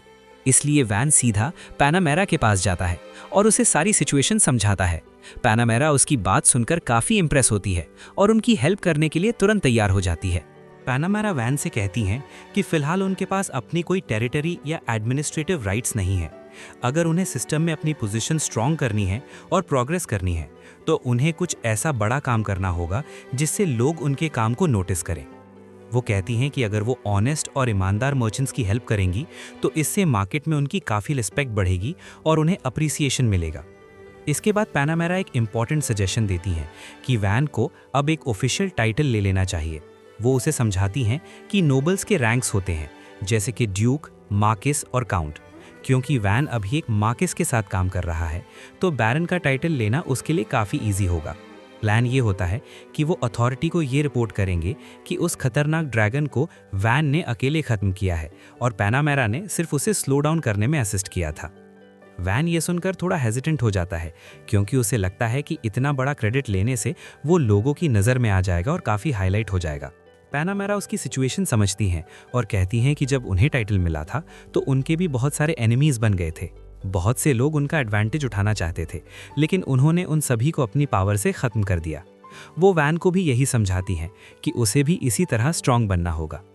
वैन थोड़ा कंसर्न शो करता है और पूछता है कि अगर सारा क्रेडिट उसे मिल गया तो पैनामेरा की इमेज का क्या होगा। इस बात पर पैनामेरा हंसने लगती हैं और कहती हैं कि क्या वैन उन्हें इतना कमज़ोर समझता है कि एक 8 साल का बच्चा उनकी चिंता कर रहा है। ये सुनकर वैन मन ही मन सोचता है कि पैनामेरा की चिंता करने के बजाय अब उसे खुद की सेफ्टी की ज़्यादा चिंता हो रही है। अगले सीन में वैन ये गुड न्यूज़ बेल और रैंगो को सुनाता है कि पैनामेरा उन्हें ऑफिशियल रिकमेंडेशन देने के लिए मान गई हैं। इसका मतलब ये था कि अब वो दोनों अपनी इंडिपेंडेंट कंपनी स्टार्ट कर सकते हैं। ये सुनकर दोनों बहुत ज़्यादा हैप्पी हो जाते हैं। बेल और रैंगो एग्रीमेंट के मुताबिक उस ड्रैगन के मटेरियल्स के बदले वैन को प्लैटिनम कॉइन्स दे देते हैं और डील फाइनल हो जाती है। फिर हम सभी को कैपिटल में देखते हैं, लेकिन वहां पहुंचते ही उन्हें एक बड़ी प्रॉब्लम का पता चलता है। ड्रैगन के हैवी मटेरियल्स को ट्रांसपोर्ट करने के लिए वहां एक भी कैरेज अवेलेबल नहीं होती। इन्वेस्टिगेशन करने पर पता चलता है कि राइवल चेंबर ऑफ कॉमर्स के मर्चेंट्स ने जानबूझकर सारी कार्ट्स और कैरेजेस हायर कर ली हैं ताकि वैन के पास ट्रांसपोर्ट का कोई ऑप्शन ना बचे और उसका बिजनेस रुक जाए। तभी पैनामेरा भी वहां सीन पर एंट्री लेती है और सिचुएशन को एनालाइज करते हुए कहती है कि राइवल मर्चेंट्स ने सारी ट्रांसपोर्ट कार्ड्स को जानबूझकर हायर कर लिया है ताकि वैन के पास उनके आगे सरेंडर करने के अलावा कोई रास्ता ना बचे। ये उनकी एक सोची समझी स्ट्रैटेजी थी ताकि वो वैन को अपनी टर्म्स पर नेगोशिएट करने के लिए मजबूर कर सकें और ड्रैगन मटेरियल्स को सस्ते में खरीद सकें। लेकिन वैन उनकी इस चीप ट्रिक से बिल्कुल नहीं डरता। वो बेल और रैंगो को अश्योरेंस देता है कि अगर कैरेजेस की शॉर्टेज है तो वो अपनी मैजिक स्किल्स का यूज़ करके तुरंत नई और बेहतर क्वालिटी की कैरेजेस कंस्ट्रक्ट कर देगा। पैनामेरा भी वैन के इस डिटर्मिनेशन को देखकर काफ़ी इंप्रेस होती है और उनकी हेल्प करने के लिए ऑफर करती है कि उन कैरेजेस को पुल करने के लिए वो अपने एलीट वॉर हॉर्सेस प्रोवाइड करेगी। इस तरह उनका ट्रांसपोर्ट का बड़ा इशू सॉल्व हो जाता है और उनका रास्ता साफ हो जाता है। अगले सीन में हम देखते हैं कि उस मर्चेंट कंपनी का रिप्रेजेंटेटिव काफ़ी ज़्यादा खुश और कॉन्फिडेंट होता है। उसे लगता है कि उसके मोनोपोली क्रिएट करने की वजह से बेल और रैंगो हेल्पलेस हो गए होंगे और अब वो उसके पास गिड़गिड़ाते हुए हेल्प मांगने के लिए ज़रूर आएंगे। पर उसका यह घमंड तब टूट जाता है जब वो देखता है कि बेल और रैंगो काउंट पैनामेरा के साथ एक नई और फैंसी कैरेज में वहाँ से निकल रहे हैं। उसे तुरंत रियलाइज़ हो जाता है कि पैनामेरा की सपोर्ट से उन्होंने अपनी खुद की एक इंडिपेंडेंट कंपनी लॉन्च कर दी है, जो देखकर वो पूरी तरह शॉक हो जाता है और उसकी सारी प्लानिंग फेल हो जाती है। फिर सीन शिफ्ट होता है कैपिटल की तरफ, जहां पैनामेरा किंग के कोर्ट में प्रेजेंट होती हैं। वो किंग से रिक्वेस्ट करती हैं कि लॉर्ड वैन को एक ऑफिशियल नोबिलिटी टाइटल दिया जाए। किंग थोड़े स्केप्टिकल दिखते हैं और पैनामेरा से सवाल करते हैं कि वैन जैसे एक लड़के को टाइटल क्यों दिया जाए। वो कहते हैं कि वैन एक रिमोट और पिछड़े हुए विलेज में रहता है जहां उसके पास डिफेंड करने के लिए एक नाइट तक नहीं है, तो उसने ऐसा क्या बड़ा अचीवमेंट किया है जिसके लिए उसे नोबल बनाया जाए। पैनामेरा काफ़ी कॉन्फिडेंटली किंग को बताती हैं कि लॉर्ड वैन में अकेले ही एक खतरनाक ड्रैगन फॉरेस्ट का खात्मा किया है।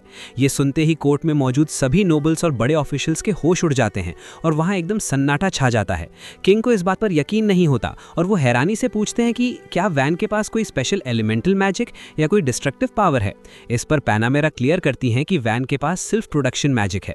ये सुनकर किंग और बाकी सभी लोग दंग रह जाते हैं और किंग हैरानी से पूछते हैं कि आखिर ये वैन है कौन जो सिर्फ प्रोडक्शन मैजिक के साथ भी इतना बड़ा एक्स्ट्राऑर्डिनरी काम कर गया। पैनामेरा किंग को बताती है कि वो मार्किस फर्टियो का बेटा वैन है और हैरानी की बात ये है कि उसकी उम्र अभी सिर्फ 8 साल है। ये सुनकर किंग काफी क्यूरियस हो जाते हैं और कहते हैं कि उन्हें इस लड़के के बारे में और भी डिटेल्स चाहिए। पैनामेरा पूरी सिचुएशन एक्सप्लेन करते हुए बताती हैं कि जब वैन उस रिमोट विलेज में पहुंचा था तो वहां की हालत बहुत खराब थी और बैंडिट्स ने वहां अटैक कर दिया था, लेकिन वैन ने हार नहीं मानी और अपने कुछ सबऑर्डिनेट्स और वहां के एडवेंचरर्स के साथ मिलकर उन खतरनाक बैंडिट्स को हरा दिया और विलेज को प्रोटेक्ट किया। इतने पर ही बात खत्म नहीं होती। पैनामेरा आगे बताती हैं कि वैन ने अपनी यूनिक प्रोडक्शन मैजिक का यूज करके पूरे विलेज का हुलिया ही बदल दिया। उसने विलेज के चारों तरफ एक मजबूत डिफेंसिव वॉल खड़ी कर दी, पुराने और टूटे हुए घरों को रिपेयर करके नया बनाया और विलेज की सिक्योरिटी को पहले से कई गुना ज्यादा अपग्रेड कर दिया। फिर वो मेंशन करती हैं कि इतना सब होने के बाद उन पर एक फॉरेस्ट ड्रैगन ने अटैक किया, जिसे वैन ने न्यूट्रलाइज कर दिया। किंग को इन सब बातों पर यकीन करना थोड़ा मुश्किल लग रहा था। उन्हें लग रहा था कि शायद पैनामेरा बात को बढ़ा चढ़ाकर बोल रही हैं। तभी पैनामेरा एक सॉलिड एविडेंस के तौर पर उन्हें उस मरे हुए फॉरेस्ट ड्रैगन का बड़ा सा फैंग यानी दांत दिखाती हैं। ड्रैगन का फैंग देखकर किंग और वहां के बाकी सभी लोग दंग रह जाते हैं, क्योंकि ये इस बात का सबूत था कि वैन ने वाकई एक इम्पॉसिबल काम कर दिखाया है। किंग काफी इम्प्रेस होते हैं और कहते हैं कि वो इस टैलेंटेड लड़के से पर्सनली मिलना चाहेंगे। अगले सीन में हम देखते हैं कि पैनामेरा पूरे टाउन के लोगों के सामने एक ऑफिशियल अनाउंसमेंट करती है। वो अनाउंस करती हैं कि फॉरेस्ट ड्रैगन को हराने और विलेज की सेफ्टी मेंटेन करने की वजह से वैन को अब बैरन का टाइटल दिया जा रहा है। जब लोगों को पता चलता है कि एक 8 साल के बच्चे ने अकेले ड्रैगन को मारा है और अब वो एक नोबल बन गया है, तो वहां मौजूद हर कोई शॉक हो जाता है। इसके बाद हम वैन को देखते हैं, जो विलेज को नए सिरे से डिजाइन करने में बिजी है। उसने अपने मैजिक से विलेज के पुराने घरों को एक स्टाइलिश और प्रीमियम लुक दे दिया है, जो देखने में काफी मॉडर्न लग रहे हैं। साथ ही उसने विलेज में 2 बहुत बड़े और मेजेस्टिक टावर्स भी कंस्ट्रक्ट किए हैं। वैन उन टावर्स को काफी यूनिक नेम्स देता है। एक का नाम वो ली हाई टावर रखता है और दूसरे का नाम वो वैन टावर या सिमिलर कैची नेम रख देता है, जो विलेज की नई पहचान बन चुके हैं। इन टावर्स की हाइट इतनी ज़्यादा है कि यहाँ से दूर से आने वाले मॉन्स्टर्स या किसी भी एक्सटर्नल थ्रेट को मॉनिटर करना काफ़ी आसान हो गया है। इस एडवांस सर्वेलेंस सिस्टम की वजह से विलेज का ओवरऑल डिफेंस मैकेनिज्म पहले से कहीं ज़्यादा मजबूत और सिक्योर हो जाता है। काम करते करते वैन को काफ़ी भूख महसूस होने लगती है, तो वो सब मिलकर टावर के सबसे ऊपर यानी टॉप फ्लोर पर बैठकर लंच करने का प्लान बनाते हैं। वहाँ का एटमॉस्फेयर काफ़ी रिलैक्सिंग होता है और वैन को टिल के बनाए हुए एग सैंडविचेस का टेस्ट काफ़ी अमेजिंग लगता है। टावर के टॉप से उन्हें पूरे एरिया का एक पैनोरामिक और सुंदर व्यू मिल रहा होता है, जो उनकी थकान को कम कर देता है।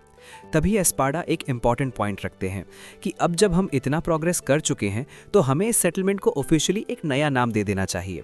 वो मजाक में कहता है कि जैसे पहले तुमने इसका नाम वैन विलेज रखा था, तो क्या अब हम इसे वैन टाउन कहेंगे? सबको ये सजेशन काफ़ी परफेक्ट लगता है और वो फाइनलाइज करते हैं कि अब से इस जगह की आइडेंटिटी वैन टाउन के नाम से होगी।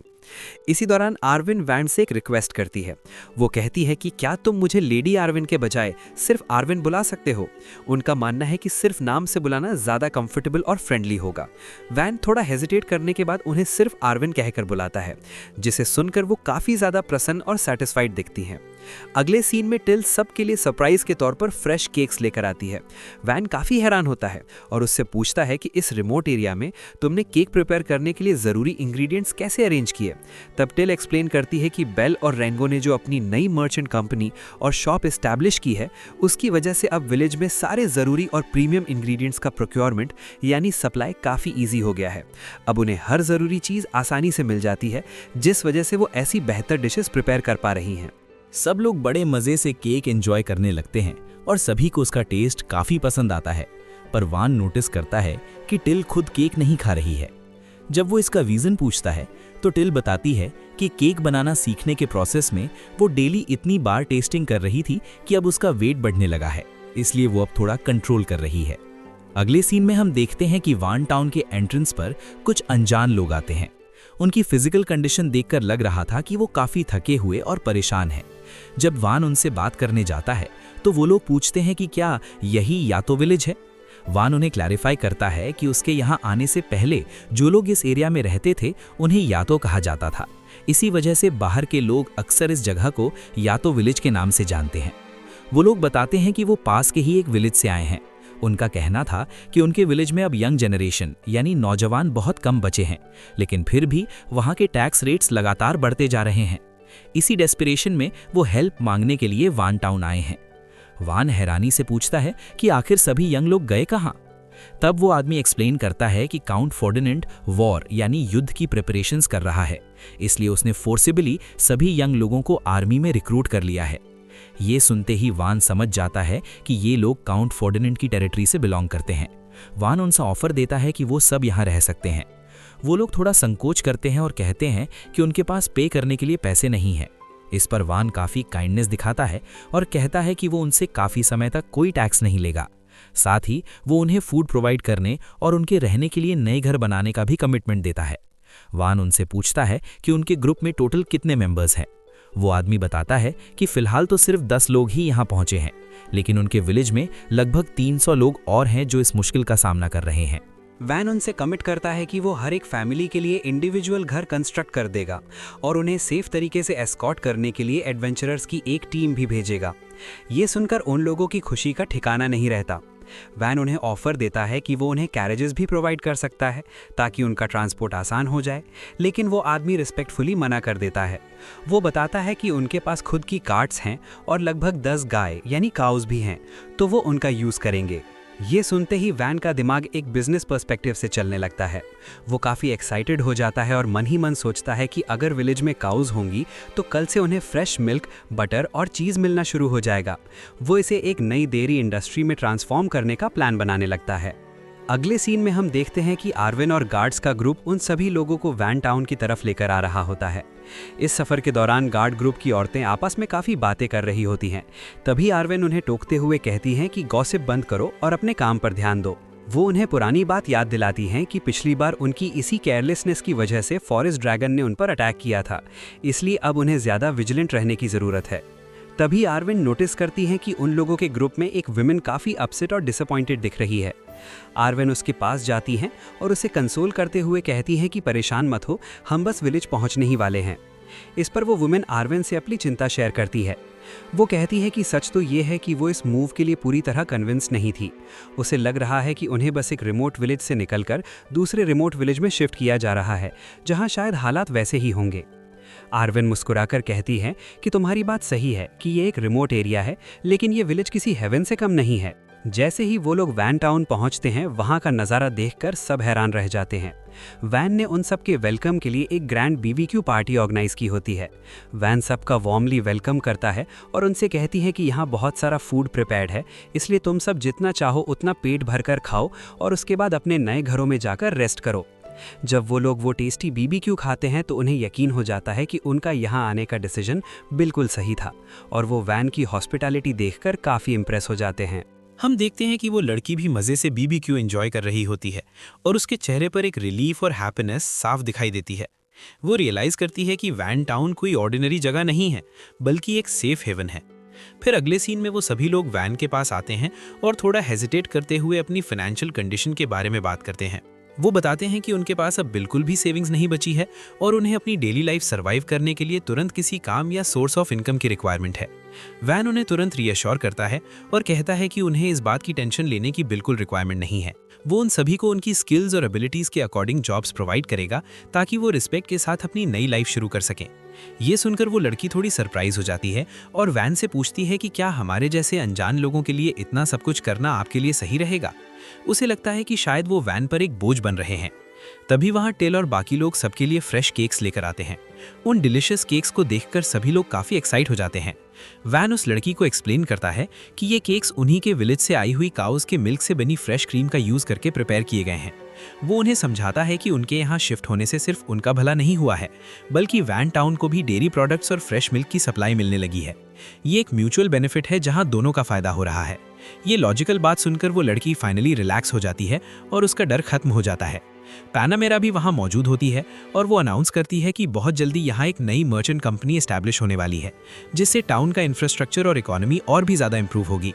वो सभी नए रेजिडेंट्स को अश्योरेंस देती है कि उन्हें यहाँ रहने में किसी भी तरह की प्रॉब्लम फेस नहीं करनी पड़ेगी। ये सुनकर सभी लोग काफ़ी मोटिवेट और खुश हो जाते हैं। लेकिन तभी एस्पार्डा वैन को रिमाइंड करवाता है कि भले ही हमारी पॉपुलेशन थोड़ी बढ़ गई है, लेकिन हमारा अल्टीमेट गोल 1000 लोगों की पॉपुलेशन रीच करने का है। हम अभी भी उस टारगेट से काफ़ी दूर हैं, इसलिए हमें टाउन की डेवलपमेंट और एक्सपेंशन का प्रोसेस बिना रुके कंटिन्यू रखना होगा। वैन इस बात से पूरी तरह अग्री करता है और डिटर्मिन करता है कि वो इस टाउन को इतना बेहतर बनाएगा कि लोग खुद यहाँ खींचे चले आएं। दोस्तों, वीडियो ख़त्म करने से पहले एक छोटी सी बात। शायद आपने नोटिस किया होगा कि फ्लो में स्क्रिप्ट के बीच 2-3 जगह जेंडर ग्रामर यानी कि स्त्रीलिंग या पुरुषलिंग में थोड़ी मिस्टेक्स हो गई हैं। पता नहीं कैसे पर स्लिप ऑफ टंग की वजह से ऐसी छोटी मोटी गलतियां कभी कभी हो जाती हैं। आई होप आप लोग इसे ज़्यादा सीरियसली नहीं लेंगे और स्टोरी पर फोकस करेंगे। बाकी अगर आपको इस एनिमे सीरीज़ का अगला पार्ट देखना है तो नीचे कमेंट्स में अपनी एक्साइटमेंट ज़रूर शेयर करें। हालांकि नए एपिसोड के रिलीज़ होने में अभी थोड़ा वक्त बाकी है, पर आपके कमेंट्स और फीडबैक देखकर मुझे मोटिवेशन मिलती है ताकि मैं नया एपिसोड आते ही तुरंत आपके लिए उसका रिकैप तैयार कर सकूं। कमेंट करने में कोई पैसे नहीं लगते, तो दिल खोल कर बताइए कि आपको ये सीरीज़ कैसी लग रही है। और हाँ, अगर मेरी मेहनत और ये एक्सप्लेनेशन पसंद आई हो तो वीडियो को लाइक करना और सब्सक्राइब करके बेल आइकन दबाना बिल्कुल मत भूलना। मिलते हैं अगले एपिसोड की एक और अमेजिंग कहानी के साथ। तब तक के लिए टेक केयर एंड बाय।